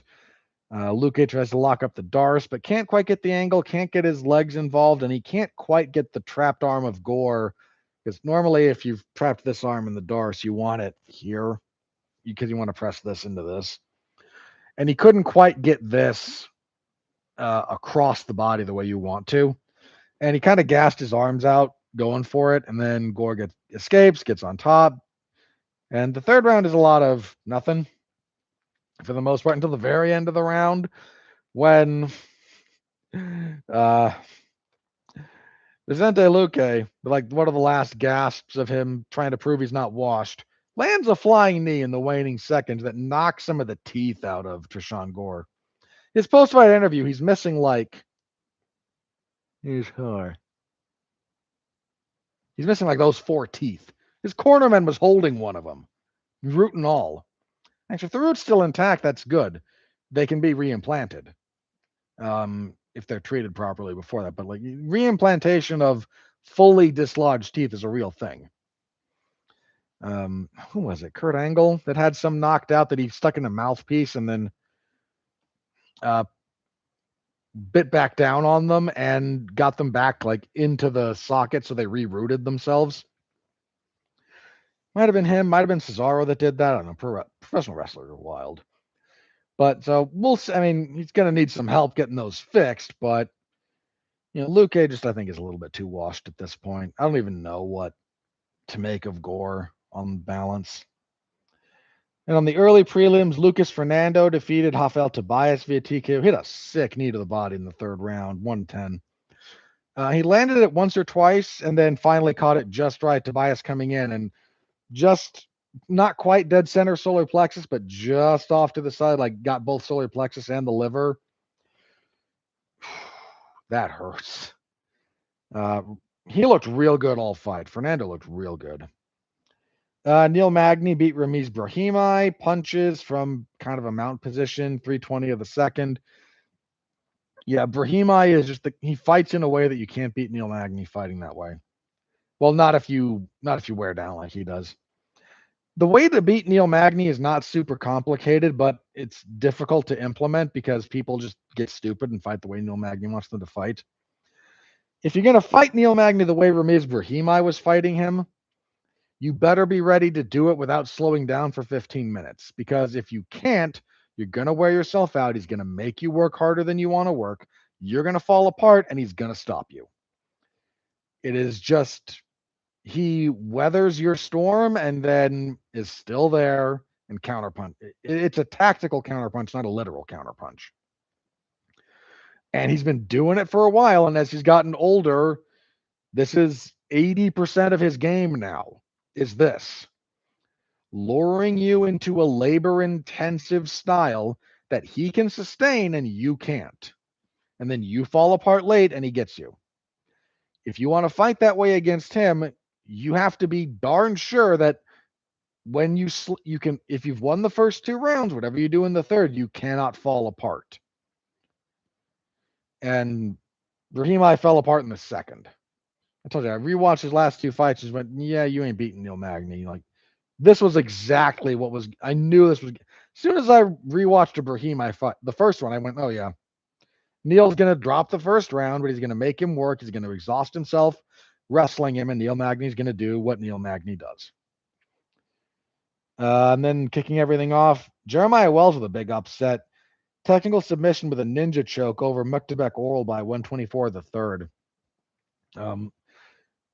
Oral by, a little bit better the first 2 rounds, got some wrestling going, decent ground and pound, a little bit hittable on the feet, but 3rd round, he kind of gets tagged, and then they're opposite stances, and he just goes for the kind of the head inside single, which opposite stance is, I'm not saying you should go head outside. That opens up another can of worms, but when you go head inside, when you're fighting up open stances, if that lead hand of theirs is a little bit low, they can get a Wells showed this earlier in the fight. I think it was in the 2nd he threatened it. They come in, your hand goes down, their head is going to come inside, and if your forearm is here, they come on the inside of this. If you get under them, they come in here, they put themselves into it, and then just yoink. Guys going for that particular style of takedown. The ninja choke is a beautiful counter to it. It's not a catch-all, but if you know what you're doing with it, it used to be, this is a thing from Abdulmanap Nurmagomedov. He always taught his guys to go head outside when they shot. His reasoning was, if you shoot head outside, yeah, they can try to guillotine you, but we can deal with that. If you shoot head inside, You're more likely to run into a knee or an uppercut, and that's more likely to get you knocked out. If a guy gets his arm around your neck, but you still get the takedown, if you're good, you can deal with it. Like, you've got a chance to fight out of a guillotine if you're a really good grappler in particular. That was on balance, that was a better calculation than going head inside, because you were more likely to run into damaging strikes. Now, guys are figuring the ninja choke is a wonderful counter to anyone who's going to put their head into the center of your body and press into you real hard. You get one arm just around here, figure for it. Watch a lot of guys who are pressing in real hard. If they get caught in that, they disengage real quick if they can, or they get trapped. It is a powerful grip. It is a powerful choke. Some guys I shouldn't say overexpose it, but they lean on it a little bit too heavily. Wells catching it in the third round for a pretty big comeback. Big upset to begin with, much less after losing the first 2 rounds. He sort of retired, sort of didn't. I think he said, like, yeah, if you rank me in the top 15 after this, I will fight again. But if not, I'm going to be done. The UFC doesn't control the rankings. He may, if they give him a fight against a ranked guy, I don't know. I mean, Wells I think he was 38. Like, he's getting up there a little bit, and I don't know. Winning in your hometown with a comeback like this to choke out the guy it would be a pretty good way to call it a day. So I don't know. We'll see. Oralby, who has a lot still that's good. He's only 28. And he looks like he's the guy who discovered fire. But or like invented the wheel, but he's young. He's a little static on his entries. He doesn't move his head a whole lot. Like, hate to phrase it this way, but there's things he needs to work on. I don't know that he's at the best camp to address some of those issues. Could be wrong, but remains to be seen. And that was the event. So bonuses, there was no fight of the night, which I think is fair. Performances went to Jalen Turner, Dustin Stoltzfus, Charles Johnson, Jeremiah Wells. I'm not going to complain about one of those. Little bit of a shame we couldn't find one for Fernando, but those 4 are absolutely correct. So if you want the full report, it's over in the MMA zone of 411mania.com. Go give it a read if you are so inclined. I always appreciate that. Y'all know that. Alrighty. Stop screwing me up, mouse. I need a new mouse. And I need to not be cheap with it this time. Alrighty. But the machine doesn't really stop, especially this time of year. So let's jump on into... yeah, that took longer than I wanted it to.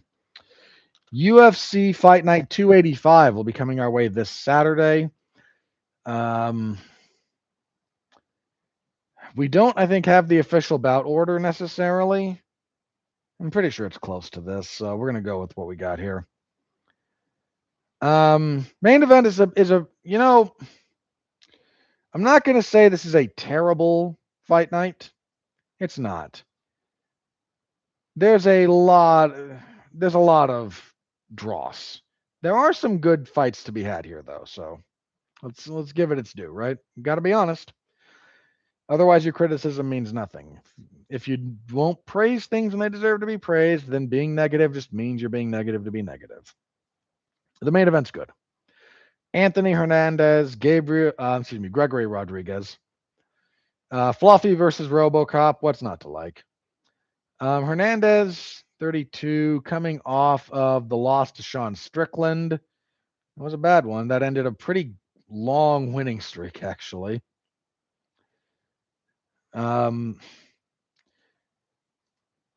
And Rodrigues, both guys are action fighters. Both guys fairly heavy-handed. Hernandez just tries to tank through some stuff and make you work real hard and then let you drown. Rodrigues has only lost once in his last 7 fights. Had a 3-fight winning streak, then lost to Jared Cannonier, then had another 3. He's currently on another 3-fight winning streak. He knocked out Jack Hermanson, beat Roman Kopylov, knocked out Bruno Ferreira, who, apart from Cannonier, was the other last guy that beat him. Rodrigues is good. He's another guy who, if you looked at his face, you'd think he's like 8 to 10 years older than he is, because he's only 34. He looks, like 40 something. He looks older than me. He's younger than me. This is a pretty good fight. This, over 3 rounds, I might be more tempted to go with Rodrigues. 5 rounds with Fluffy is a pretty hefty ask for a lot of guys. And Rodrigues has faded in the past. There's a couple of things that give me a little bit of pause. One is, Hernandez coming off with a loss to Sean Strickland. Not sure how he's going to rebound from that. Because it's one thing to lose, it's another to get stopped kind of the way he did. So there's that. Hernandez is also a little soft to the body. I need to double check how much body work Gregory Rodrigues does in general. Because if they do a lot of boxing, I think that favors Rodrigues fairly significantly. But Hernandez is pretty good about forcing things all the way into the clinch, again, making you work, just kind of drowning you, putting you in the old washing machine with a bucket of rocks. So at the moment, I'm going to asterisk this one because I need to double check a couple of things about Rodrigues. But my inclination is to go with Hernandez here. I don't think he's going to be like completely shattered and devastated by the loss to Strickland, especially with Strickland now being the champion. What are the odds on this? Have a quick look. Yeah, about right. Hernandez minus 170, give or take. That tracks. I think that's probably a fair reflection. But yeah, I got to double check. There's a couple of very specific things I need to look at for Rodrigues to kind of see whether or not I think I'd be comfortable changing my mind on this. Body work's a big one. Clinch breaking is a big one. So I've got to double check a few things. Presumably the co-main event, Sergey Spivak and Vitor Petrino, who could possibly care. But let's be fair. Sergey Spivak, 31. Coming off a win over Ante Delia. He's 2-3 in his last 5. He's lost to Cyril Gahn, Jailton Almeida, and Waldo Cortez Acosta. His wins over Marcin Tabora and Delia. He's a rank and file kind of guy. Petrino, 3-fight winning streak. 3-0 since moving to heavyweight would be the big one. He beat Austin Lane, who doesn't. Well, Robelos to Spain doesn't beat Austin Lane, but we won't talk about that. He knocked out Thomas Peterson. He beat Steve Asplund. Okay, that's nothing to sneeze. That's not bad, especially moving up to heavyweight, right? He's getting a step up here a little bit from the guys he was fighting. Sergey Spivak does represent a more accomplished level of fighter than that. So that does deserve to be noted. The odds like Petrino, the physicality on this. Take a quick look at this because Spivak's not the biggest heavyweight in the world, but he's a little bit bigger than you think he is. Because if you kind of just look at him, you think, he's an average-sized heavyweight, and he's a little bit better than that. He's 6'3", 78 inches of reach. Petrino is... I hate the way they've redesigned topology. It is more difficult to use and less user-friendly. Petrino mentioned as I may have mentioned, 14-2, 6'2" with 77.5 inches of reach. So physically, they're a lot closer than you may think. Again, if you kind of think of Spivak as a, schlub of a heavyweight. And I don't think he's a schlub. And we'll get to Shamil Gaziev in a minute or two here. He's also on the card, and the human blob. I get why the odds are with Petrino. I don't think Spivak is too much too soon for him. The same way I would think of, like, there's certain other heavyweight veterans that I might think was a bit too much. Another fairly close one here. Again, minus 170 range on Petrino. I kind of think that's fair. This one gets another little bit of an asterisk. I need to see them next to each other, kind of, which is a weird thing, but light heavyweight next, Rainier de Ridder moving up a weight class after inadvisably cutting weight to middleweight a bunch of times in rapid succession. He will fight Roman Dolidze. This will be a very awkward fight between these two. Neither guy is a super athlete. De Ridder in particular, not a lot of quickness there, not a lot of explosivity, but measured, methodical, intelligent, and certainly willing to mix things up in the clinch if he gets there. Dolidze, I think we're nearing the end with him. He's 38 years old. His last two fights, he lost to Anthony Hernandez and Christian Leroy Duncan.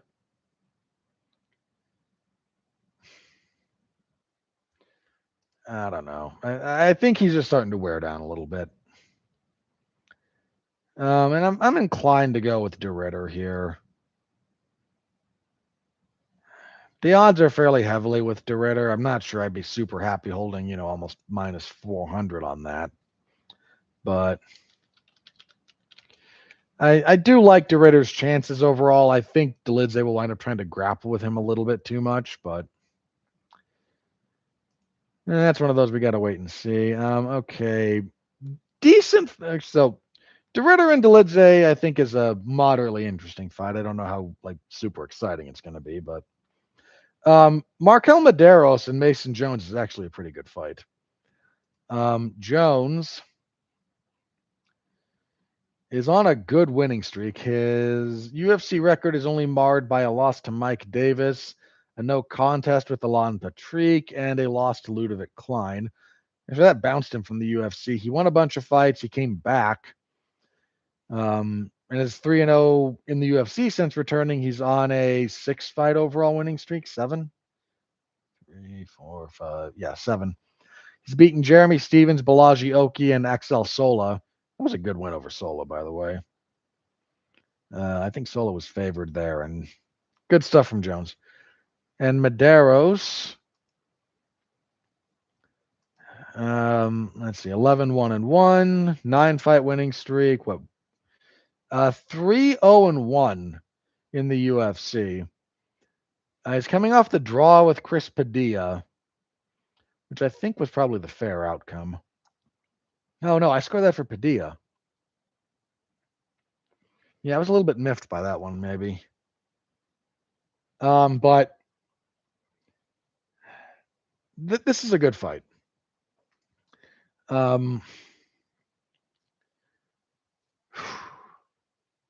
Very much looking forward to this one.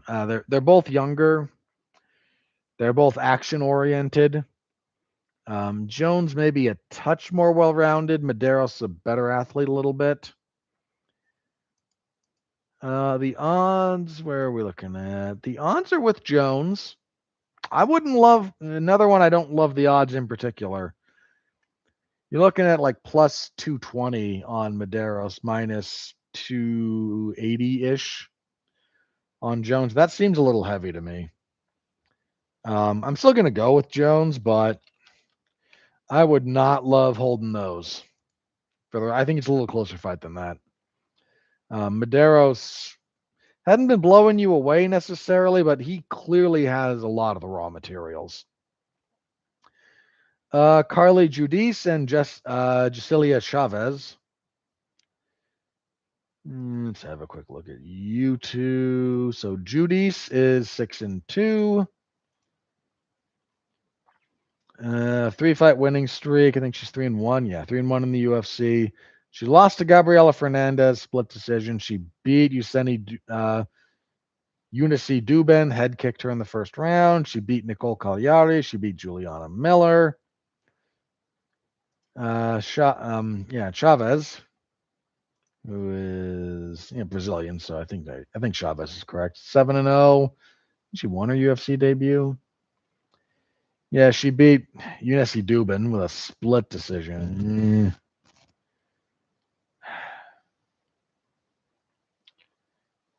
Let's have a quick look. My hunch is Judy's. I think she's kind of demonstrated a little bit more thus far, but yeah, another one I wouldn't love holding. Oh, good grief! Yeah, those odds are wide. Another one I wouldn't. I would never be comfortable with wide odds given these two. Just saying that. I'm okay favoring Judy's, but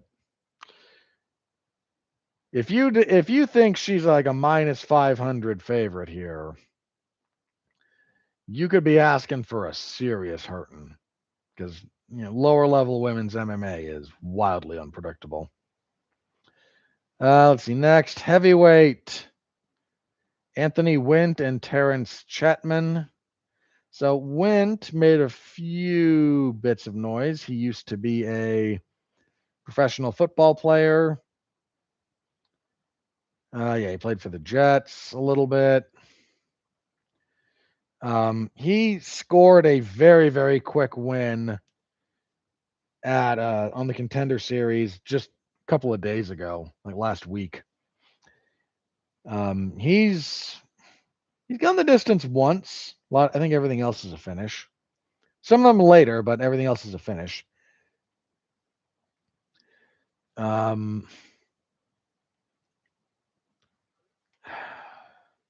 Yeah, he got this really quick win, 34 seconds, and then said, "Yeah, after they gave him a deal, he's like, yeah, I want to fight very, very soon. In fact, I'm not leaving Las Vegas until you give me a fight." So he got booked for this, and again, it's literally just like 3 weeks after his last fight. Terrence Chatman, let's give him his due here. He's 5-1.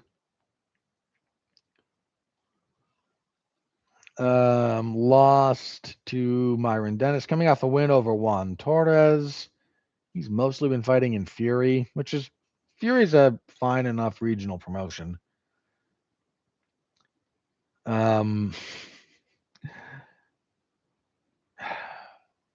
Wint, with the way he fights, is gonna run into trouble. I don't think Chapman's the kind of guy to give it to him. How big a favorite is Wint? Oh yeah, he's the biggest favorite on the card. Oh yes, indeedy. Yeah, not too hard to figure out what's up there.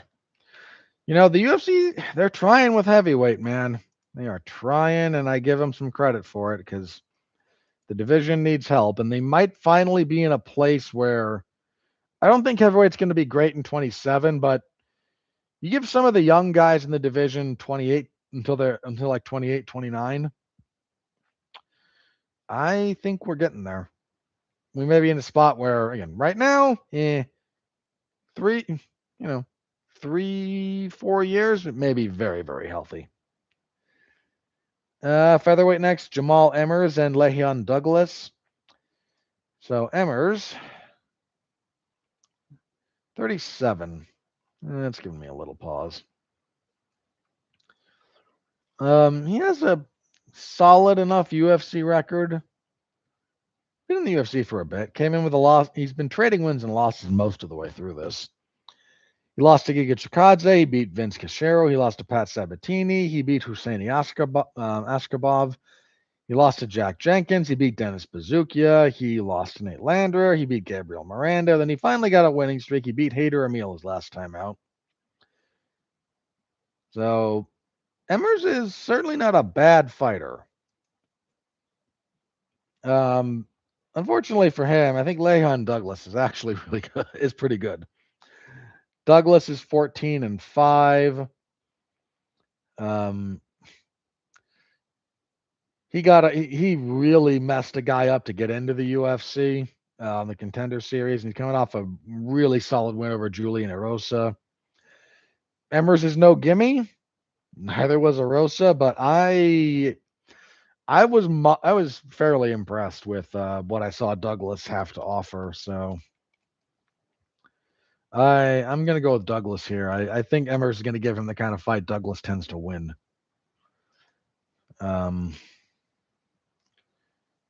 Where's my odds on this one? Yeah, odds like Douglas minus 380-ish. That's about right. Bold today, picking a bunch of favorites, I know. Heavyweight, Kennedy Nchukwu and Shamil Gaziev. Oy vey. You have the Blob against the guy who falls apart. I don't even know what to do with this fight. Check the odds first. Yeah, the odds slightly lean towards Gaziev. I get that. I mean, Gaziev 14-3. 2-fight losing streak. Those losses, however, are to Waldo Cortez Acosta and Brando Pericic. He gets hit, but he's surprisingly durable for a guy who looks like, the Blob. Part of the problem with him was he had this stretch of like the Sergey Spivak fight they tried to make forever, and it just never came together. But again, he's hittable, but he tanks some damage that's going to catch up to him at some point. Nchukwu 14-6-1. His sojourn at heavyweight has been 14-7-1 with a draw. His sojourn at heavyweight's been weird. Because when did that start? Yeah, he beat Chris Barnett, which was partially a product of Barnett blowing his own knee out.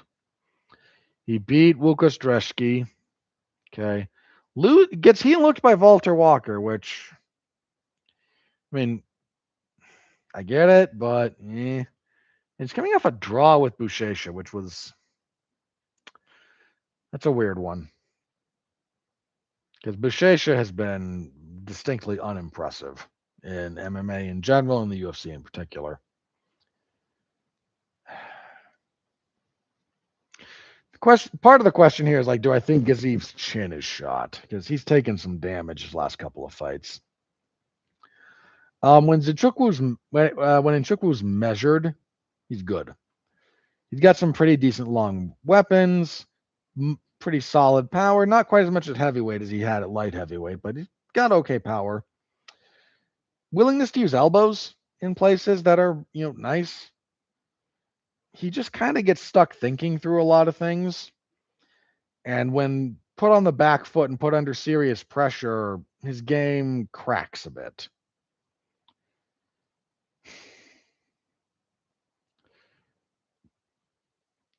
Gaziev's porous defense is a serious concern, though. I'm going to go with Nchukwu. I haven't picked a dog yet, so let me go with Nchukwu because I think there's reason for that. I'm going to give this a slight asterisk, though. I want to double check a couple of things about him. I'm probably going to stay with him, but there's a little bit I want to double check because I get my camera to refocus.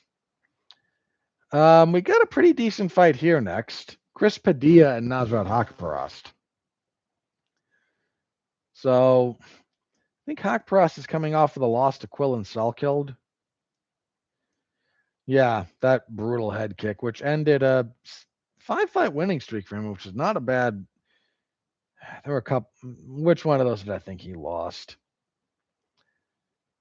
There's at least one of those split decisions. I can't remember if it was Gordon or Rabovic, but there's one of those I did not think he won. And Padilla, I think he's coming off of that draw that he really should have won. Padilla's 17-6-1, 7-fight winning streak, and then most recently the draw with Medeiros. Trying to remember what caused that. Padilla missed weight, which was a bit of a problem. See if it'll tell me, because I don't know the topology always shows you these things.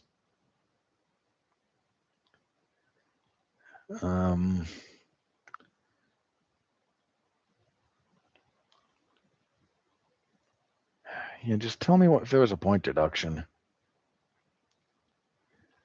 No, you're not going to?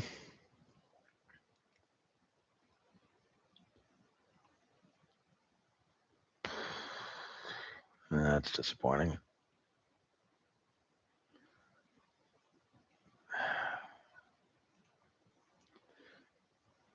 Let me take a quick look. I can find this out. I'm a smart guy.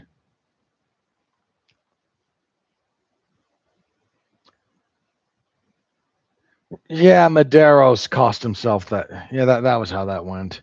So Medeiros officially cost himself the fight with eye pokes in the third round. It gets a point taken away.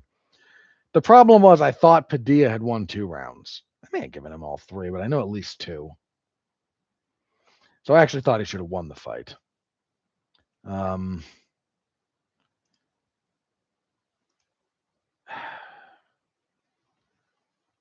Padilla hasn't lost in the UFC yet, and I'm a fairly decent believer in his overall ability.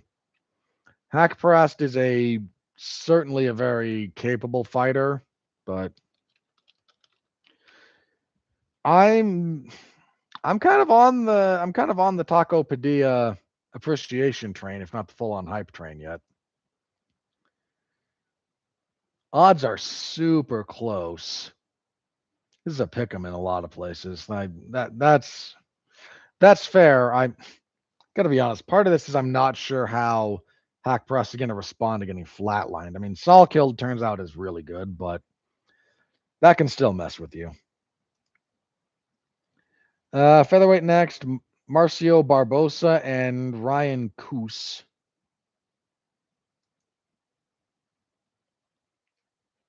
Let's see. Barbosa, 18-2.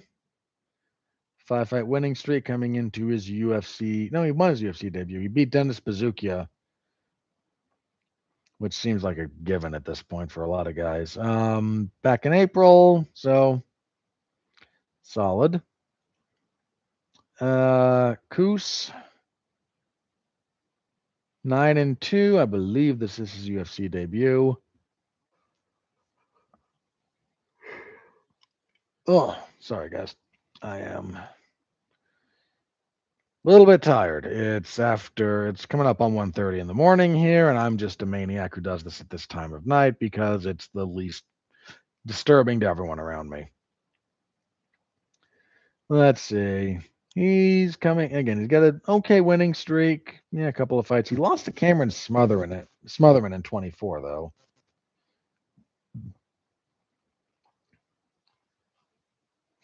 Okay. So not a terrible fight. There's a pretty wide experience disparity there. I'm gonna go with Barbosa. The odds are heavily with him. Okay. Not a lot of believers in Mr. Coos. Ready. Almost done here. Gage Young will fight Stanley Dorseneville. Where are you from, sir? The United States. That doesn't actually help me figure out what accent should be put on your name. Okay, so Gage Young, 11-3.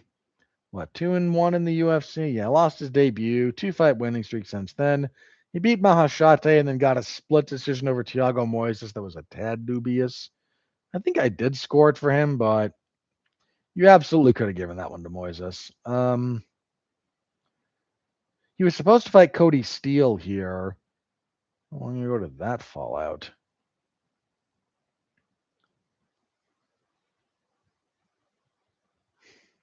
Not sure. So in steps Dorsainville, Ainvil. I'm gonna have to hear how he prefers that pronounced. So my apologies, sir, if I am just butchering that. Undefeated, 5-0. Again, somewhat short notice, only 26.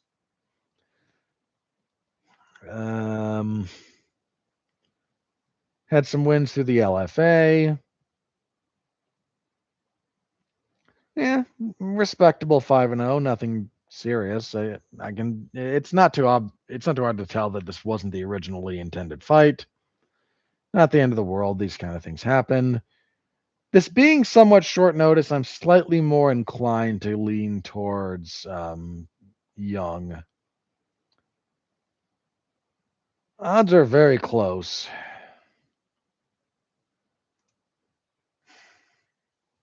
On a full camp, I may be tempted to go the other way, but let me go with Young. I'm not super sold on that, but middleweight next, Wesley Schultz and Jackson McVeigh. So you got a couple of guys here who may be fighting for their jobs. McVeigh, I think, finally got his first UFC win. He's 7-2, 1-2 in the UFC. Yeah. He got armbarred in fairly short order by Bruno Ferreira. He got choked out by Zach Reese. But then he caught a Darce choke on Cedricus Dumas, who is not good. He got cut, and apparently he's back in the UFC because quality control is not a thing in the UFC these days. Schultz, 9-3.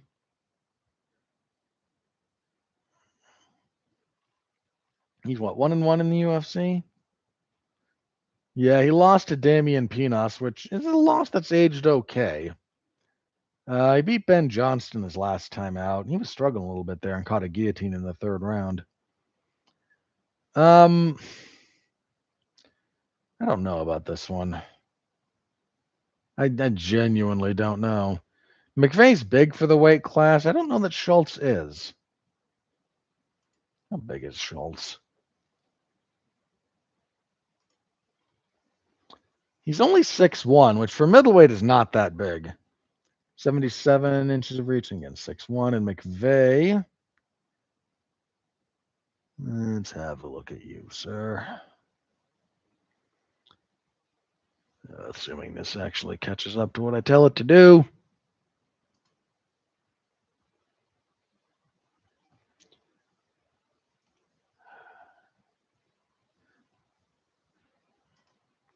Oh, great.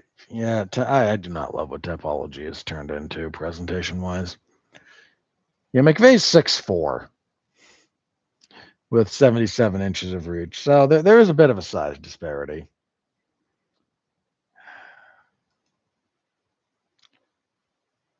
Let's have a quick look at the odds. The odds like McVeigh. I think the size is a big deal. Kind of tempted to go Schultz just because I don't think McVeigh's really all that good.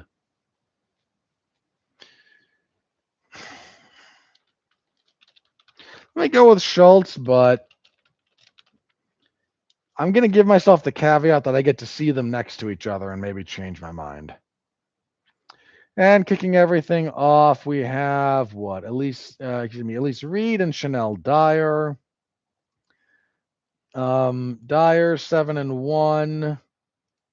Had a fairly solid UFC debut, if memory serves. She got a contract off a loss to Carol Forto. Then she beat Havana Oliveira, stopped her in the second round. That was a pretty solid debut. Elise Reed, bless her, 8-5.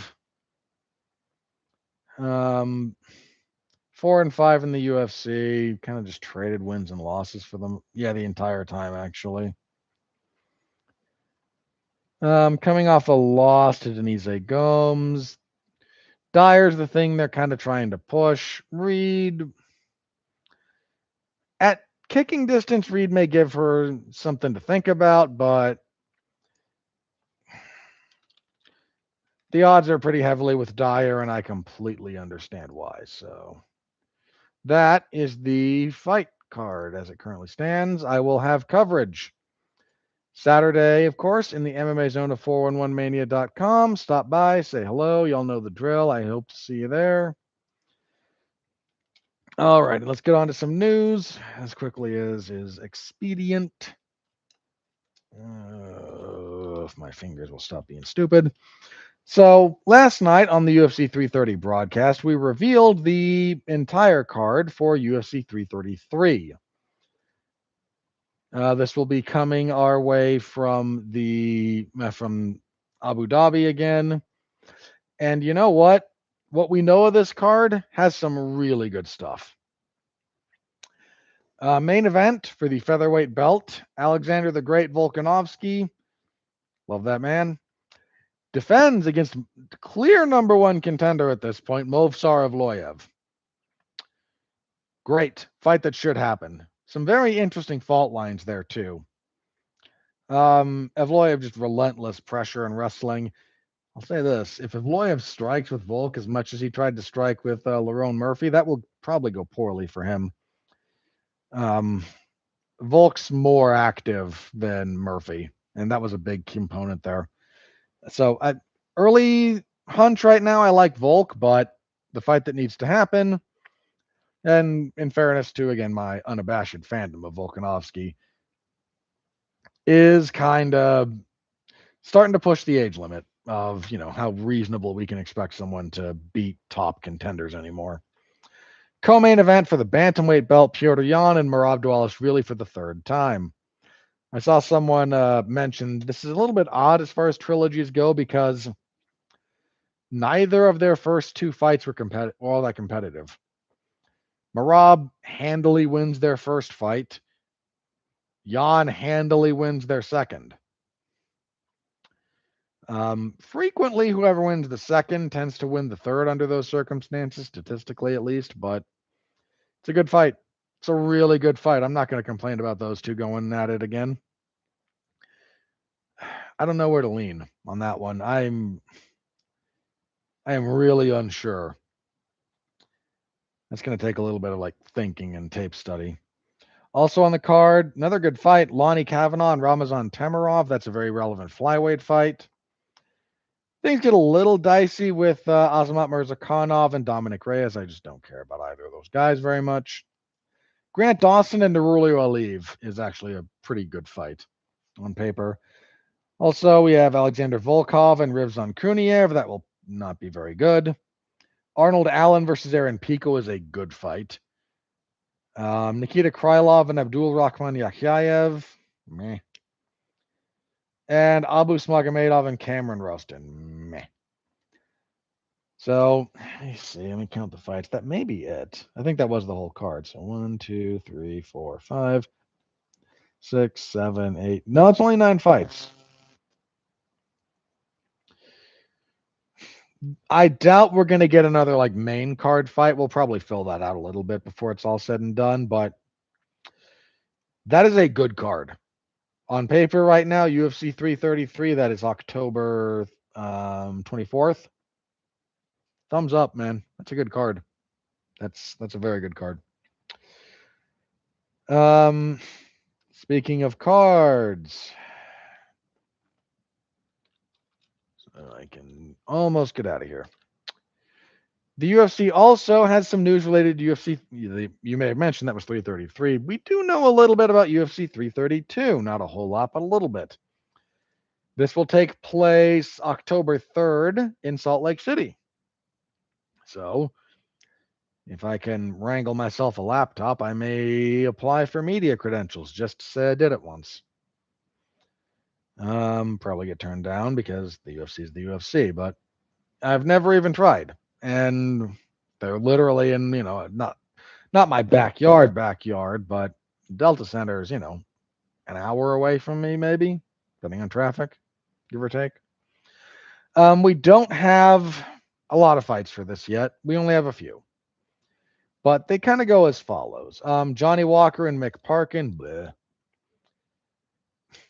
When are they going to learn not to book heavyweights up here? The heavyweights don't do well at altitude, and they don't take the altitude of Utah seriously. You tell them they're in Denver or, Mexico City, they panic and do what they can. You tell them they're in Utah, they kind of go, oh, that's not as high as, not that much higher than Vegas, right? Actually, I think Salt Lake is technically closer to Denver than to Vegas in elevation. So it's not that it's like impossible to live here, clearly. It's just because it's not one of the places you immediately assume is super elevated, it gets underestimated for the elevation more than it's just brutal. Like proper preparation, you'd be fine. If you prepare to fight here like you're preparing to fight in Denver, you should be fine. But a lot of people don't because it's not Denver. So anyway, Walker and Parkin, bleh. Roman Kopylov and Ateba Gautier, that's not a bad fight, actually. Gautier has a lot of tools, but guys with real skill it's getting to the point where guys with skill are starting to give him problems because he can't just brute force his way through some of the issues he's facing. Gillian Rodrigues and Alden Correa, that's okay. Correa is interesting. Davison Figueiredo and Peyton Talbot. Figgy's a little bit washed at this point, and I don't care about Talbot. Court McGee, local guy, veteran, been around for a while, will be retiring, he's announced that, against Eric Nolan. Not an easy fight to go out on, but I have a very big soft spot for Court McGee. I watched his career before he got on Tough because he fought on the like local scene around here, and I watched some of his first MMA fights on one of the local promotions had like access TV, local access TV time. That because I was an insomniac in those days more than I am now, I'd stay up to watch. So I watched several of his first fights, including his first loss to Jeremy Horn. So I have a big soft spot for the guy. I think he's got a gym actually not too far from me last time I checked. I think it's in Provo. So just be sad to see him go, but it's probably time for him. So that's all we have. We don't have a main. We don't have a co-main. I mentioned before, but the timing and some of the stuff that's been announced makes it look a little bit like Valentina Shevchenko and Natalia Silva in the main event, probably. Then an interim light heavyweight title fight with I think it was Yuri and I want to say Paulo Costa was maybe the other guy being bandied there, but something like that. That seems to be what's lining up with what fighters are chirping about. So, I mean, for crying out loud, it is currently August, and that Dern and Robertson fight was the first women's title fight all year for the UFC. I get that they wanted to do one of the original ideas was to get Kayla Harrison and Amanda Nunes for the White House card, and completely understand that the neck injury to Nunes threw some of that out of whack. I get it, but there is just no spark to women's MMA these days. Not the end of the world. We've seen that with other divisions where they go through these big lulls, but it does need to be said out loud.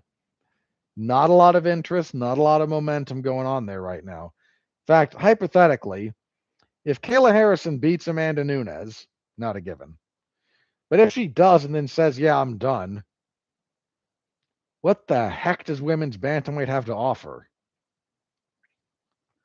I mean, we're going to do Juliana Pena and Raquel Pennington again? At least strawweight and flyweight have a few younger fighters that like you can maybe see a little bit of the future for.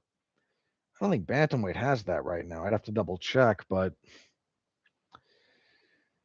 so anyway, that's where we are. We'll of course do more as we get updated because that's what we do here. Try to keep you abreast. Okay. That is everything I have written down here. So I am going to do check the old social medias, and then potentially get out of here. So, this is your last chance to leave a question or a comment if you happen to be watching live.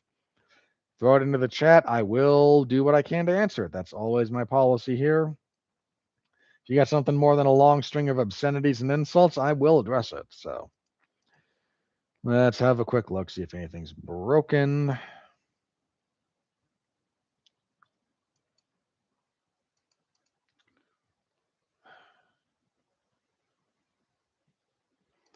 All right, let's have a quick look.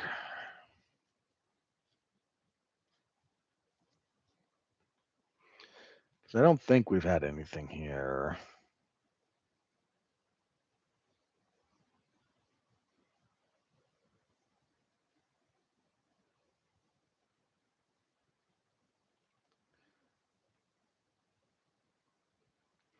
Doo-doo-doo.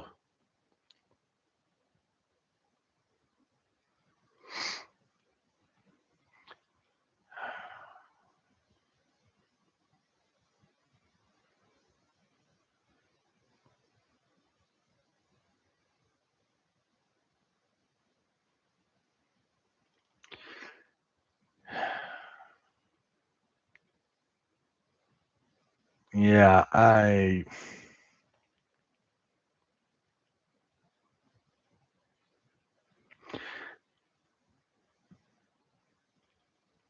am not seeing anything necessarily.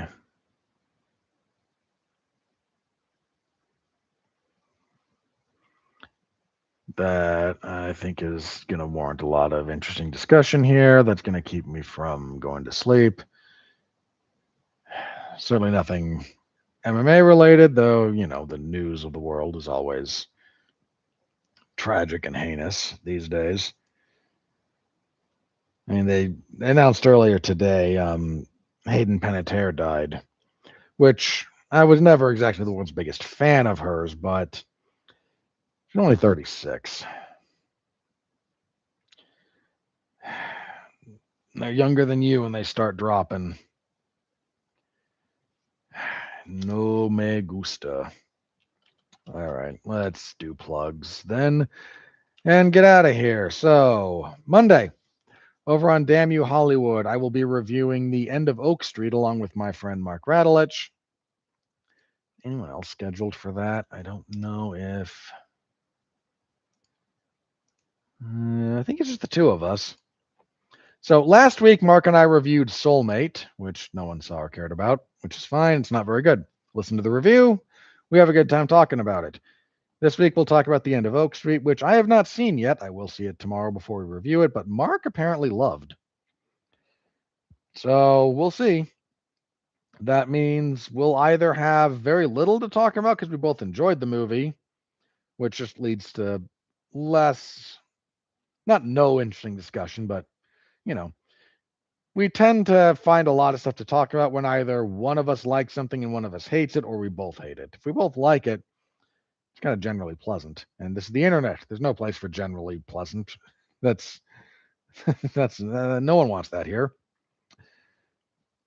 So tune in for that, our review of that particular movie, which is going to struggle. Even on an appropriate budget, it looks like it's going to struggle a little bit. So Warner Brothers not having a good year financially. They gambled pretty hard on several projects that have not panned out thus far at all in some cases. Supergirl, giant flop. We also reviewed. You can find a lot of movie reviews over on Damn You Hollywood. That's in the W2M network family of channels. So you here on YouTube, Twitch. I think we still go live on Facebook. I have to double check a few places. Yeah. But any of those places, you can find me talking movies on Mondays over on Damn You Hollywood. I think that's my only other podcast this week. I do not believe. Yeah, that's not me. That's not me. No. So then there's the usual spate of coverage. Friday, WWE SmackDown over in the Wrestling Zone of 411mania.com. We have the Owens and Punk title match this week. So we'll see what kind of shenanigans are gotten up to, because clearly there's going to be shenanigans. And then Saturday, UFC Fight Night 285 in the MMA zone. We'll be back here next week around the same time. If you want to catch us live or after the fact, I'm good either way. I've mentioned that before. However you guys watch, listen, I just appreciate that you hear it all. We will be previewing. What will we be previewing? The UFC back in Shanghai. What do we got? A main event of Umar Nurmagomedov and Song Yudong. Ay, ay, ay, ay, ay. Song, I respect him, but man, has he been. I think it's gotten to the point where, Team Alpha Male isn't doing him too many favors. Because he lost to Sean O'Malley. He's coming off a win over Davison Figueiredo. That's not nothing. I mean, Figgy's a little bit washed at this point, but still not quite nothing. But Umar almost certainly wins that fight. Yan Xiaonan will fight Denise Gomes. That's a solid, relevant fight. Oichi Long and Kaya Sakura is moderately interesting. Simudarji and Alex Perez is okay. There's a Tafa brother, so who cares? Oh, Namsfree Batbayar and Andre Lima, maybe? Jack Jenkins is fighting Sean Woodson. That'll be crazy. That's actually a pretty good fight. Ray Saruya is back in action. He's fighting Kevin Borjas. That's actually a pretty good fight, too.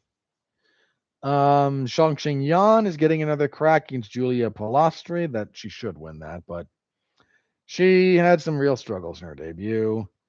And I don't know anything. I don't know enough about Belial Hassan and Nelson Rojas. So, yeah, Ray Saruya and Kevin Borjas is not a bad fight at all. That's down on the prelims, but there's some dross. But for a Shanghai card, there's some surprisingly decent stuff for a fight night card there. It's going to start at some ungodly hour, though, isn't it? Because that is. Yep, that's going to suck. Prelims start at 1 a.m. Yay. Long night for me. Long night. But I shouldn't have any problems. That's just long going from Friday to Saturday like that. But until I get exactly too old to do it the way I do it, I'm going to keep doing it. So, yeah, that's for a couple of weeks from now. We'll deal with it then. Preview of it next week. Come on back. Until then, thank you. Appreciate the heck out of you guys. I will see you all next week. Stay safe out there. And of course, continue to be well, be safe, and behave. Next time. See ya.